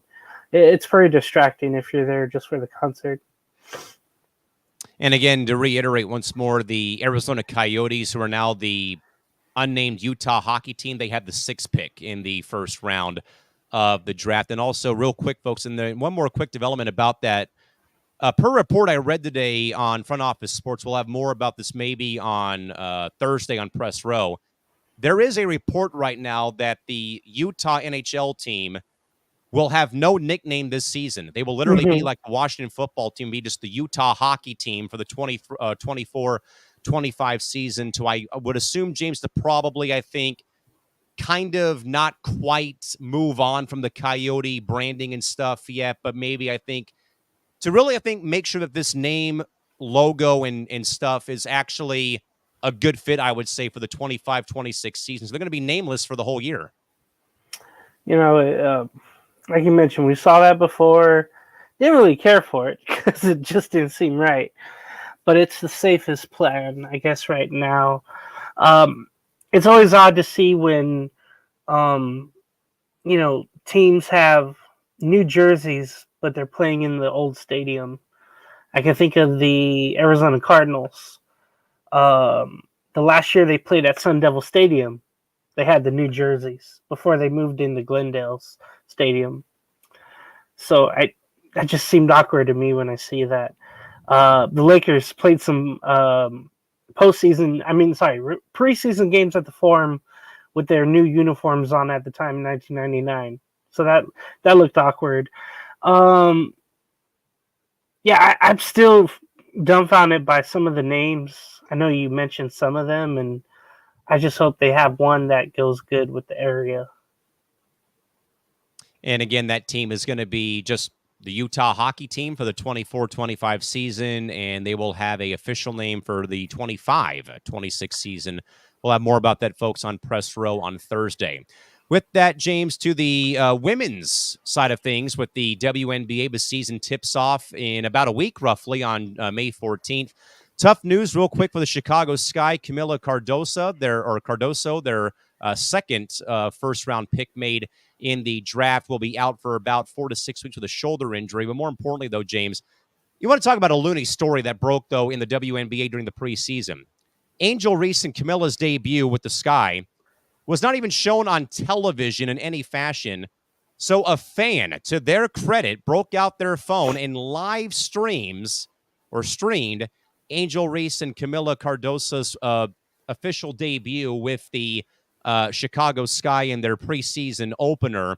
That again got like thousands of views, but also, of course, though, James, brought up the debate, though, about why are preseason games for the league not being shown? Now, James, I can't confirm, though, in my time being a WNBA fan, preseason games have very seldom been shown on local TV or national television.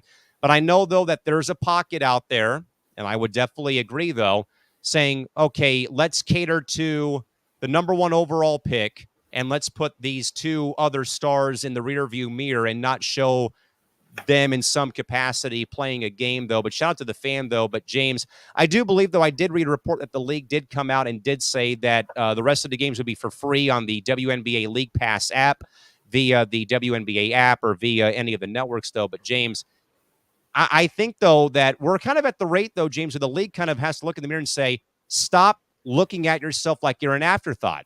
You now have money, people behind you.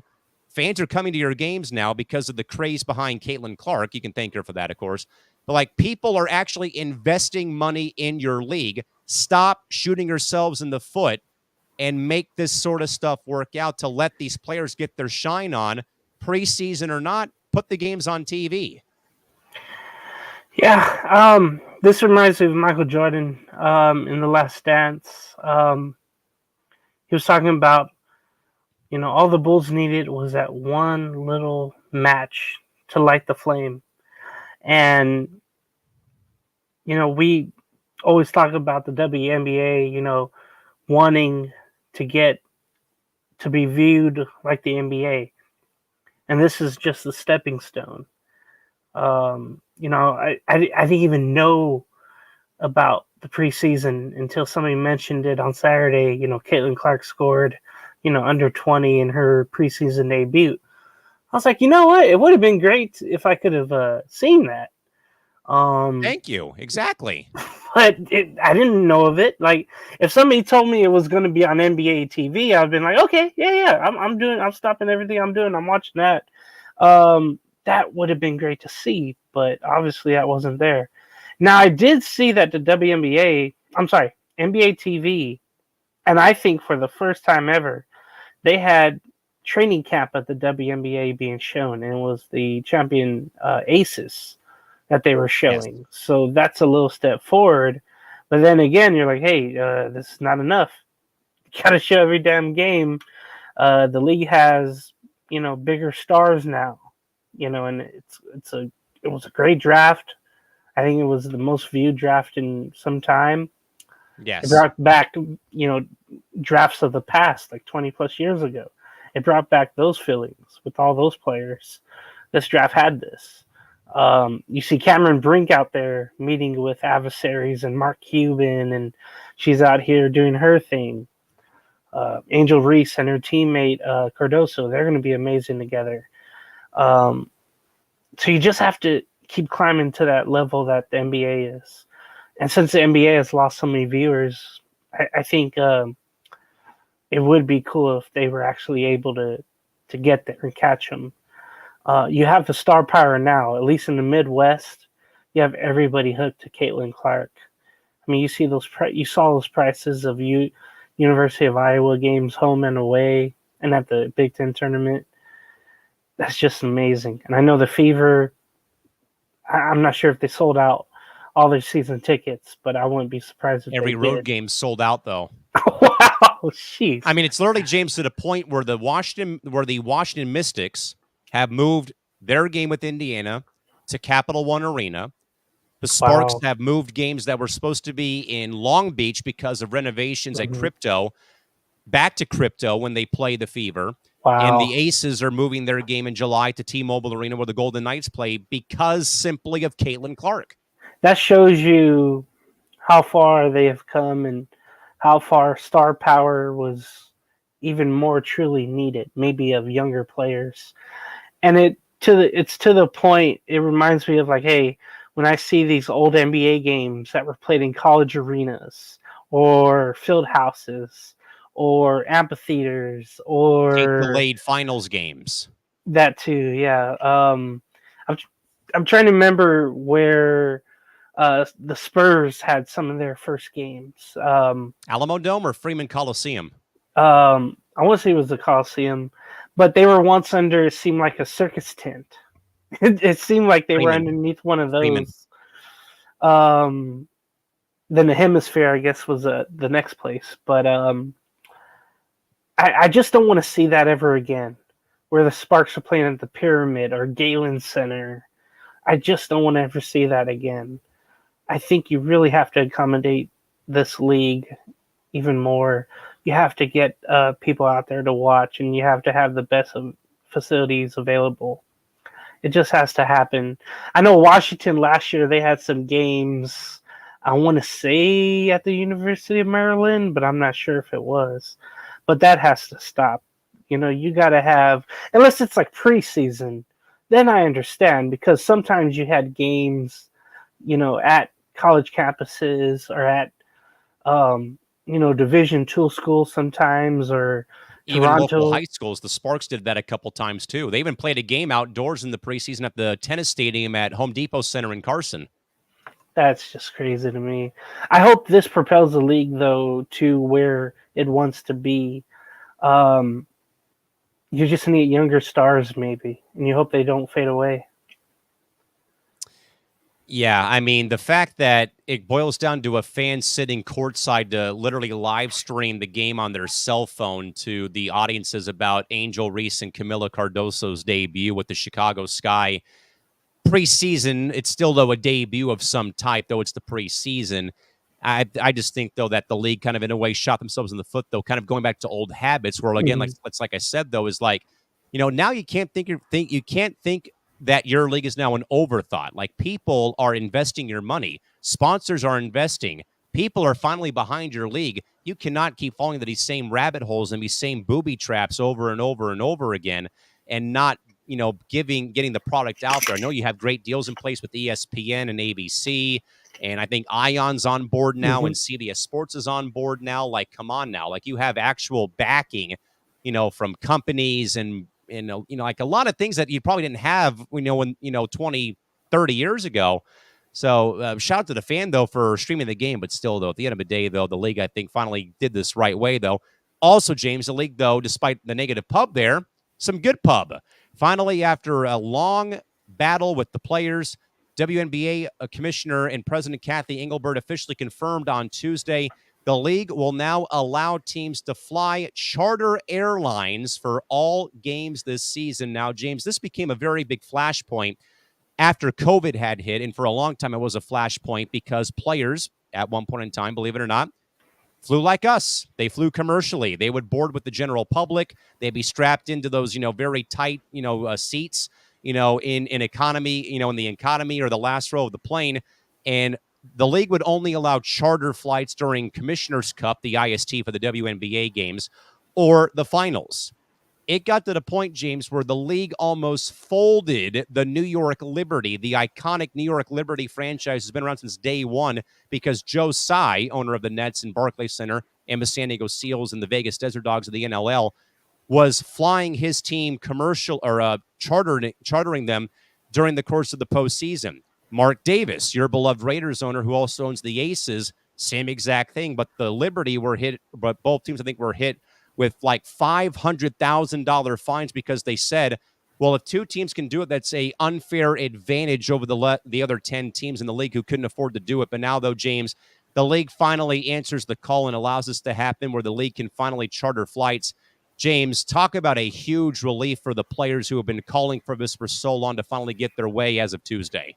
It just reminds me of the NBA, in the 80s, finally getting their advantages, getting their charter flights. Baseball and football was doing that for their players. But it wasn't until the, 80s when they started to get those charter flights every game. So it just comes with evolution. It comes with equality. It just comes with just privilege, I think. The privilege to play in a league where now there's more money involved more than ever. And it's good that they're using it towards something that they should have had already. So definitely huge news in the WNBA. Again, the league officially allowing charter flights for every game. It is no longer just for the Commissioner's Cup or for the league finals. Charter flights will now be at the disposal of all 12 teams going forward this season. And we should note, though, folks, that there will be a 13th team entering the league in 2025 in the San Francisco Bay Area, being owned by the Warriors at Chase Center. They've already been making some front office hires over the past day or two. With that in mind, James, let's get to the off-the-board segment where, James, we talk about one thing that was one thing or two things or a couple things that were not discussed on the show tonight. James, what do you have to be off the board? What would you like to talk about that was not discussed on our show this evening? I have been sad, I think, about this because I know it's at its end. But I think Turner Sports may lose their coverage of the NBA, and I hope not. But it looks like either NBC or Amazon will try to get the coverage that TNT has of the NBA. And that would mean, of course, no more Inside the NBA, my favorite show of all time. The reason I literally watch the NBA in the regular season is only for that. I don't watch it, for the ESPN coverage or anybody else. I only watch it for those four men that do tremendous and award-winning shows because they're the realest, and I love them so much. And I do not want that show to ever leave. I don't want them ever to break up. I know Chuck has a clause in his contract if they ever lose the NBA, he can leave that contract, and he just re-upped too a year ago. So I'm really scared about that because I know the other bidders have more money than Turner. And if Turner lost the NBA, that would be so brutal for them. I mean, they would have the wrestling crap. They would have golf. They would still have MLB coverage on TBS, but NHL coverage. Yeah, that's right. But they've been a partner of the NBA, I think, I want to say since 83, 84, so 40 years, I want to say, almost 40 years. It would be weird. And again, just for that, my favorite show to, disassemble like that, it would make me not want to watch anything else anymore. I already have the games on mute, unless they're at the Garden or wherever you see a big, fan base like Oklahoma City go crazy. To make it sound big, I should say. But I'd be sad if that happens. So my question to you is, who do you think will get those rights for the NBA coverage for the regular season and postseason? Do you ever see the NBA Finals being on a cable network or a streaming network instead of on live and local TV? So it'd be like, the March Madness, how the Final Four and the championship game is on TBS. Do you think the NBA would ever make that happen for their league to generate more revenue? I don't think so. I think for the fact of, I think what I've talked about here a couple times, and I think I talked about this, James, when we talked about the Peacock NFL playoff game with Dallas or with the Dolphins and Chiefs this year, is like I would be more worried about sports bars who probably don't have Peacock because they all have cable or satellite. That's more of my concern, is that, they'd be losing business. They'd be losing a big audience, though, too, because not everybody has streaming platforms at their disposal. Some people have satellite still, and some people have cable. Or in my case, me and my parents, we have a a la carte. We have streaming and we have cable, as I've said before in the past. I personally don't see the NBA Finals, the World Series, the Stanley Cup Final. I don't see any of those ever leaving cable for right now. Because even right now, James, just in perspective, Major League Soccer has every game on Apple TV Plus, except the MLS Cup Final, which is on Fox. Because I don't think, though, that you can just totally alienate an entire fan base who doesn't want to pay the money to subscribe to Apple TV Plus to watch MLS games all year. So I would think that right now, even though I've said in the past, though, I would give it a decade maybe that everything does go to streaming. I would say maybe 2 decades down the road, maybe, because everyone needs to have time to make that switch, lock in prices and stuff like that. And also, I don't think, though, James, I think, though, that leagues will follow the path of the NFL. Goodell's already said a pay-per-view Super Bowl will never happen as long as I'm commissioner, because I don't think people are going to fork out $300 to watch one football game and then cancel that subscription. So I think, James, unless the NFL balks and goes down that way, I don't see any other league following suit, because I think everyone right now follows the leader of North American pro sports, and that leader right now is the NFL. And I think until that domino falls, I don't see any other league doing that right now whatsoever.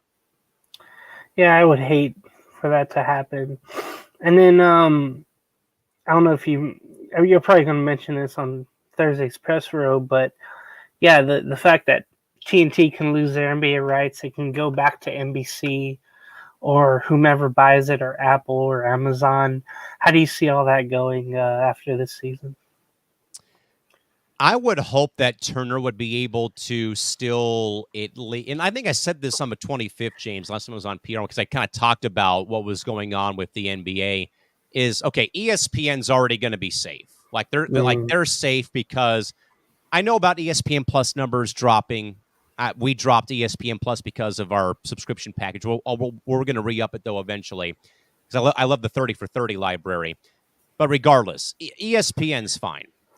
I would just hope, though, like I said, though, back on April 25th, I would love, though, if I'm a commissioner of a league, I want my league having national TV exposure Monday through Sunday, 7 days a week, 1 or 2 games a night, where I would hope that they could work a deal out between NBC, Turner, and ESPN. Like I said, you can keep the Tuesday, Thursday Turner time slots for TNT, and keep Wednesday, Saturday with, Wednesday, Friday with the NBA, with ESPN. But let NBC take, like, Monday night, for example, when it's a kind of a slow evening and people are watching on Channel 7 here in San Diego, or their NBC affiliate. But if I'm a commissioner starting a new league, I want eyeballs on my league nationally every night, not just Tuesday, not Wednesday, not just Friday. I'm talking Monday, Tuesday, Wednesday, Thursday, Friday, Saturday, Sunday, or better yet, any day that ends with the letter Y. And I would really hope, though, that Turner can keep it because, Shaq and them, I mean, they've been together for a long time. They're a great. They're a great group of people, and plus the group that they have though calling games though on Turner, Brian Anderson, and Kevin Harlan and all those guys. I mean, those are great teams who we know well during March Madness. And then come playoff time, they're obviously on their A game for sure, though. But my hope would be that Turner gets first crack at it to outbid NBC or set the bar for NBC or Amazon. You're already in, like I said, though, James, it's a comparison to the contract offer sheet in the NBA or the NHL where your team offers, baseline, say, $10 million. You're offered $10 million from the other team. Your team can match or go above to keep your services on their roster. I would hope that's what would be the case here, is that Turner can set it at okay, you have to outbid us. We're going to set the bar at $2.5 billion for the NBA. If you can't, get up 2.6 or 2.7, then we're going to maintain the rights. But I will probably say that I think the rights will go back to TNT more than likely, I would hope, and that's what I think. That's all I got. I'll go off the board for a couple of topics, one of tragedy, sadly, and one of a farewell to a longtime great player in her own right. But more importantly, though, folks, you may have heard this story, but sadly, over the course of the last week, roughly, there was a very difficult story here in Southern California, San Diego, and for that matter, in Baja California, where 3 surfers were sadly ambushed and killed roughly about a week or so ago. And sadly, one of the deceased individuals was Callan Robinson, who was a potential draft pick in the spring outdoor lacrosse league, the Premier Lacrosse League, that is now beginning to take shape with geographical locations. So the California Redwoods team, for example, who plays in the PLL, would have been playing in San Diego. They would have been playing a weekend here in San Diego, California at Torero Stadium. And sadly, Callan Robinson, who was a bit of a name in lacrosse, was sadly one of the 3 surfers who was ambushed and killed on a surfing trip with some friends in Ensenada, Baja California, Mexico, literally just south of San Diego, where I live here and where James and I both live here. As I said, though, I think on here during the last Press Row episode on April 25th, that San Diego is proud of their cross-border connection with Tijuana, Baja California. James and I know very well of our time living in San Diego about Extra FM 91X. Again, they are literally a popular 80s and 70s and 90s alternative rock station, and they are required by law, because their transmitter is in Tijuana, south of the San Diego border, but they broadcast to San Diego. They're required in about 12 minutes to play the national anthem of Mexico and at 5 a.m. every day.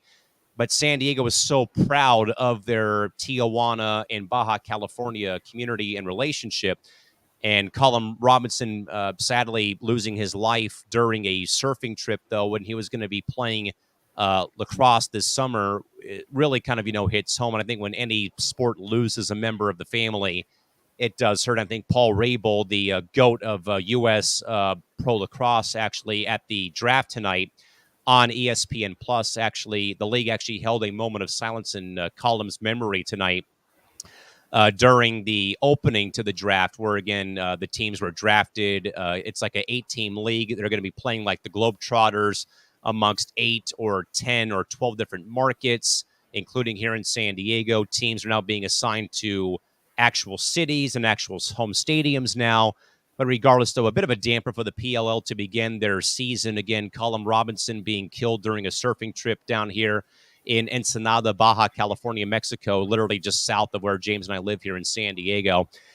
And also going off the board, though, James, probably no surprise to you, man, but sadly, my go-to girl, Candace Parker, longtime women's basketball superstar, calling it a career after over 15 years of playing in the WNBA, the only player to win 3 championships with 3 separate franchises in the league. 2016 in Los Angeles, where she spent 13 years of her career, in Chicago, in her hometown in 2021, and just a year ago in Las Vegas in 2023. But Candace, in her very, very emotional IG caption, said that she would not cheat the game and that her foot that was fractured last year has not been healed. She has to go in for another surgery. She had played through 10 different surgeries in her career, spanning 16 WNBA seasons, including all those years, James, as we know very well from Brittany Griner's very unfortunate circumstances in Russia, that these players have gone and played overseas to make a better, make better money, over in these weird, in Russia, small towns in Turkey, over in Europe, you name it, just to make a living. Of course, Candace and her wife are expecting their second child sometime soon, coming up, I believe, sometime this month in May. And more so, James, I knew it was coming eventually, sadly, but I don't know. I don't know. I don't think a lot of people know, though, that Candace Parker and myself have like a very cool professional relationship that dates back to, holy cow, 10 years ago. And I think I wrote this when I, made my thoughts known about her retirement. Like I knew it was coming.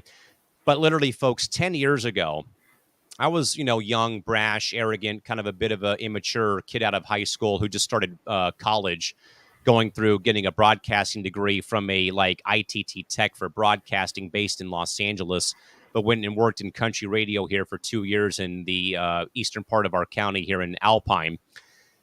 And I remember that I was given a project to interview somebody in my field, and I went way out of the box. Like, I don't want to like really interview like a fellow broadcaster or anyone like that. And I had already had a bit of a working relationship with Candace in 2013 when I was a freelance writer for in high school. I had just relaunched a blog site, and I had written about like why I was such a big women's basketball and women's sports, fanatic and supporter at a time where the WNBA was kind of beginning to turn heads because of Griner being drafted and some other players. And I just kind of wrote about, I was exposed to basketball via the women's side because of UConn's dominance in the early 2000s, having family who lived in Stores and in Hartford. And every year that they'd win the title, I'd be getting a phone call from my uncle. What size shirt do you want for the national championship victory for Diana and Sue and those players? And then they made me fall in love with basketball as a whole. Then, though, when Candace came around, though, at Tennessee in like 07, 08, though, and watching her dunk versus Army her freshman year, like, man, this is pretty special seeing, dunking in the women's game.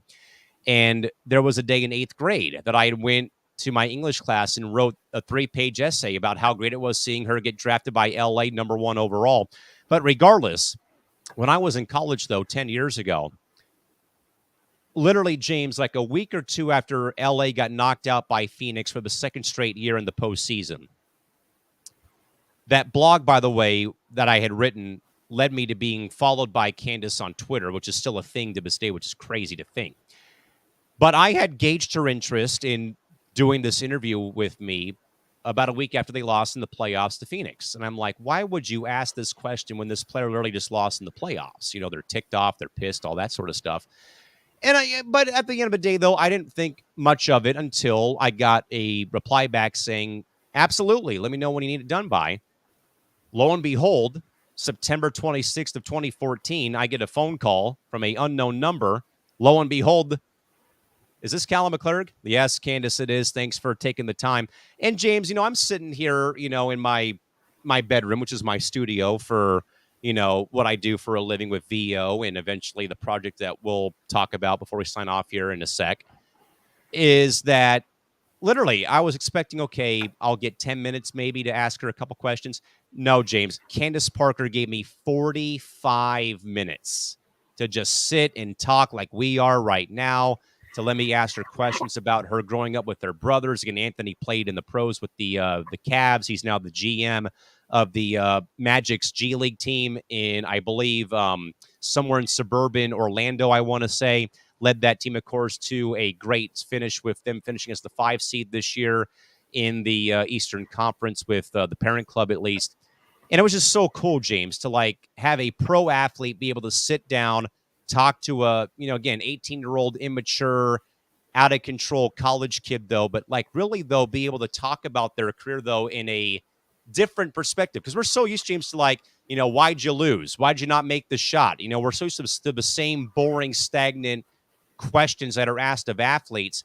But I wanted to spin it, though, and change that narrative. Like, no, I would like to hear about how it was, though, when you grew up, though, watching Chicago win 6 NBA Finals trips.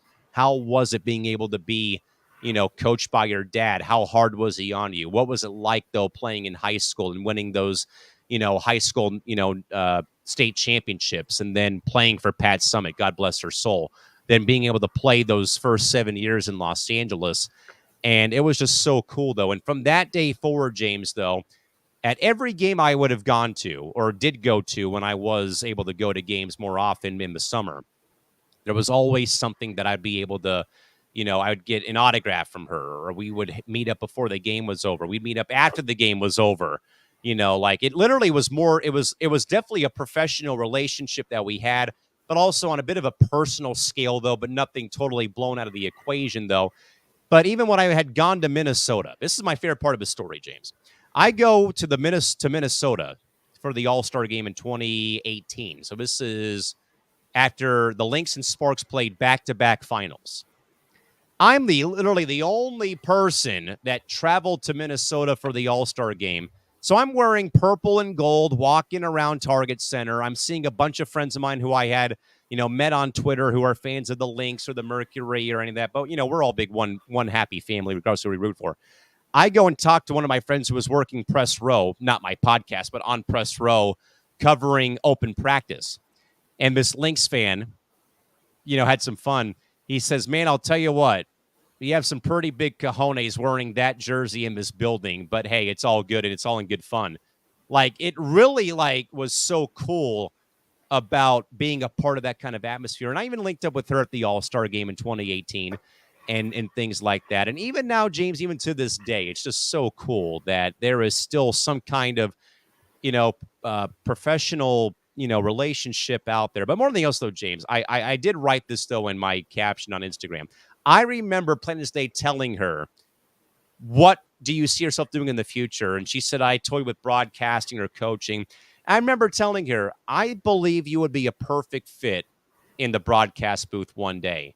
So Candace Parker, you can thank your boy, Callan, back in San Diego for, in a way, springboarding your broadcasting career in 2014. I will take no credit for that. But James, regardless though, man, Candace Parker probably, I would say, one of the other big names that I think we all remember from like the late 2000s of the WNBA, again, playing for Pat Summitt, the dunks, the ability to play all 5 positions in some capacity. And more than anything else, though, James, all the adversity of getting to that first title in 2016, losing Pat that year in 16, going home to Chicago after having blow-ups with Derek Fisher and at the end of her time in LA, going home and winning it at home in Chicago, going to Vegas to be closer to family, but not going back to Los Angeles, and being a part of that team that won for the first time back-to-back titles since the Sparks did an 01 and 02. And really, I think, though, James, really did fill those shoes of Lisa Leslie after she retired in 08-09. But, James, how will you probably remember Candace Parker's impact maybe on basketball as a whole across the board? Where to begin? Her time at Tennessee was amazing. Getting to the pinnacle there. 3-time champion, of course, in the WNBA, that was great to see. To see her now every Tuesday on TNT is pretty cool. She just fits in so well on TNT with those guys. And and then she does the great work on True TV and TBS with March Madness, too. So it's great how she has a career, after the game. That's really great, too. She was that one, star spark after Lisa Leslie. So I was kind of worried once Leslie retired. I was like, okay, who's going to be the next one to carry the torch? Who's next? And it was her, luckily.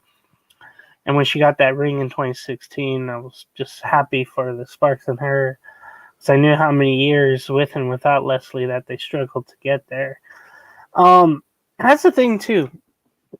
You mentioned how she didn't want to cheat the game, and her injury not healing like it's supposed to, and knowing when to leave. A lot of players in every sport, it's hard as hell for them to do that, where they know they can go play. It's just that one thing keeping them back, and they know they could just play with it or they could play through it. But the smart ones know when to leave. And she was a smart one for doing that. You done a lot already. You won with the Aces, Sky, and the Sparks. You're good. Like, you don't have to do any more. You're a first ballot Hall of Famer. You don't have anything to worry about. And you're going to be heard from, of course, years on. I think it'd be cool if the Sparks, retired her jersey pretty soon, knowing that she's retired. That'd be one of them to go up there, among others. So I'll be looking forward to that. And I hope that that we can both be there, hopefully, or that I can for sure be there when that day does come. And I think it'll take some time, though, James. I think for those wounds, I think they could probably heal a bit, though, for how her time in LA did come to an end, though, regardless of the bubble. But I highly encourage you folks to watch Candace's 30 for 30 or ESPN Films called Candace Parker Unapologetic. It really kind of, in a way, went deep into what did go on, though, post 2017 in Los Angeles with the Sparks and her and Derek Fisher sparring about playing time and being pulled from a playoff game where they had to win to move on against Connecticut, and it did not come to fruition. But certainly wishing Ace, the original CP3, Candace Parker, all the best in retirement. I mean, come on, she's already crushing it on TNT. NBA TV as well, though, James, too. She's also been helping out on NBA TV as well, and also did do some work, I think, too, for ESPN during the course of the women's Final Four as well. But certainly wishing Ace and the wife and the kids all the best going forward. All right, James, finally past the midnight hour, my man. Any final thoughts for tonight's show? What do you got for us? Great program. Glad to be back finally. And also back because I'm now in off-season mode right now for the next month, roughly. Yeah. Hopefully she goes down the path of Shura Miller. I remember her on TNT all the time and NBA TV. She was so much fun. I hope she follows the path of Shura Miller, just kind of Candace Parker. I just remembered something, recently of Shura Miller and how much of a pillar she was of the game. I think Candace is right there too. Yeah, I smile when I think of the Miller family and Shura Miller and her excitement. I don't think she ever gets enough credit, and I think Candace has gotten that credit though. But I'm just happy for her. I'm happy the show's back. And yeah, I need to get to bed, but it was great to be here. Yeah, we both need to get to bed as well. But James, I do know you saw the tease I dropped on IG, I think on Monday. Yeah, Monday we dropped the tease. But yeah, online radio, baby, is coming. The most ambitious project I've ever embarked on in my 15 years in sports media. But you know what? We're doing it anyway, folks. KMAC 111.3 is going to be launching sometime soon on RadioKing.com with two of our favorite passions, James. Rock and roll, alt and classic rock, and nothing better than some sports talk. With that in mind, folks, you will be able to actually find our shows, James and myself on C2C at night and Press Row, tape delayed, pre-recorded on Tuesdays and on Thursdays on the station. We're working out a lot of hurdles right now, folks. You probably have to imagine we're going through a lot of things with licensing for music play and also getting our scheduling in order as well. We do have some great people on board that are helping out with the station, including hopefully we'll have J-Mac helping out. Now, for the call letters, by the way, Mac is my nickname, so I went with KMAC, easy for me to say. And 111.3 is the jersey numbers I wore. I wore 3 and 11 when I played sports, so we're going to be going with that. And it will be live on RadioKing.com in, I'd say, roughly 6 weeks. We're just trying to get ourselves in place with budgeting and also, of course, with licensing as well. And James, I know that you and I both love the genres of music, and we both love sports talk. And yeah, I do know that there's been I do know and can confirm that I have reached out to you about perhaps helping out, man. But this is probably, man, a project I'm beyond excited to get off the ground and running pretty soon. Yeah, I know when you mentioned the different calls of what station it would be or what it would be called, I could just think of one that stood out. It was K-Mac because, of your last name. And I'm trying to remember who the DJ was in LA at the time. It was like the late 80s, early 90s. I think it was Greg Mac Attack. So I kind of want Oh, to I like that. I That's a want good to one. have you saying Mac Attack as you introduce yourself. I think that'd be awesome. I mean, I really have never gone by a stage name. I've always gone by my actual name, just for the fact of it being a thing. But yes, we're also working on like an actual like station name. We've been weighing some names, but we also are trying again. We're trying our best to not infringe upon other brands that are already established or Right. infringe upon anything right now at this rate. But we do have some ideas that we're throwing around right now. But the station will be kind of working in conjunction with Coast to Coast. So we're not going anywhere. It's just a new project that we're embarking on. Mainly myself, it's embarking on it though. But we do have some again great plans that are laid out right now.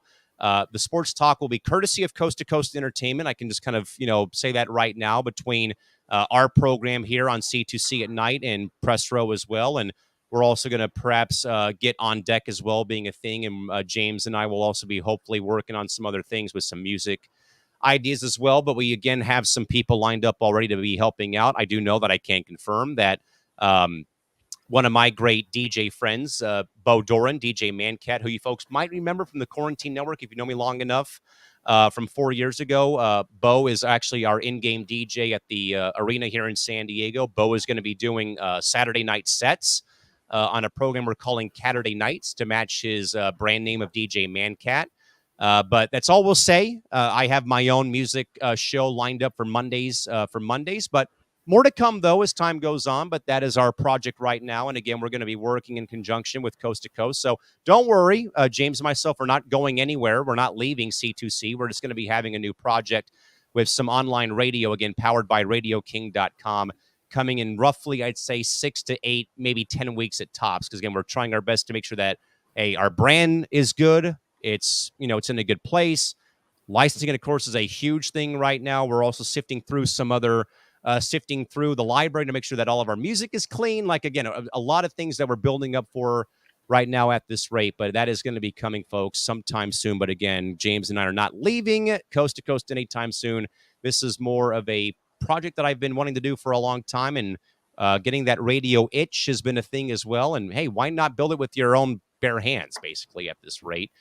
Can confirm, though, too, that one working logo does have a bear because I like bears, and it is on our state flag here in California. But again, we're working on all that, folks, as time does go on. With that in mind, though, folks, great show again. Thanks again to Jack Braun for joining us tonight, and for all of our viewers joining us across Twitch, Facebook, and on YouTube. James, real quick, by the way, how are we looking for Entertainment Hour on Friday? Oh, well, yeah, I end up doing the script around Thursday. So, yeah, stay tuned for that. I know Randy was gone last week. He should be back this week with me and Chris. And don't forget to watch On Deck on Sunday. We'll have the baseball topics and our team reports, among other things. I think we'll have Sports Minute and Kicking It as well Wednesday and Thursday. So look out for that on C2C. Plenty coming up, folks. I'll be off, though, on Wednesday, because we are having our end-of-year hockey season celebration here in San Diego on Wednesday night, but we should hopefully be back with you folks. We will be back with you folks on Thursday on Press Row at roughly noon or 1 o'clock in the afternoon. A lot to get into, though, folks, with, as James said, the NBA media rights, some controversy in IndyCar racing brewing between Roger Penske and his team, with some suspensions being dished out and other things going on in the wonderful wide world of sports that we'll have for you folks on Thursday. And, of course, we'll also come back at you with Kicking In on Thursday night, and plenty more commentary here and programming for sports, life, and everything in between right here on C2C. For James Gonzales, Callan McClurg saying good day and good night from Southern California. We're back at you here later on Wednesday for Sports Minute back here on C2C, folks. Till then, have a good one. Bye-bye.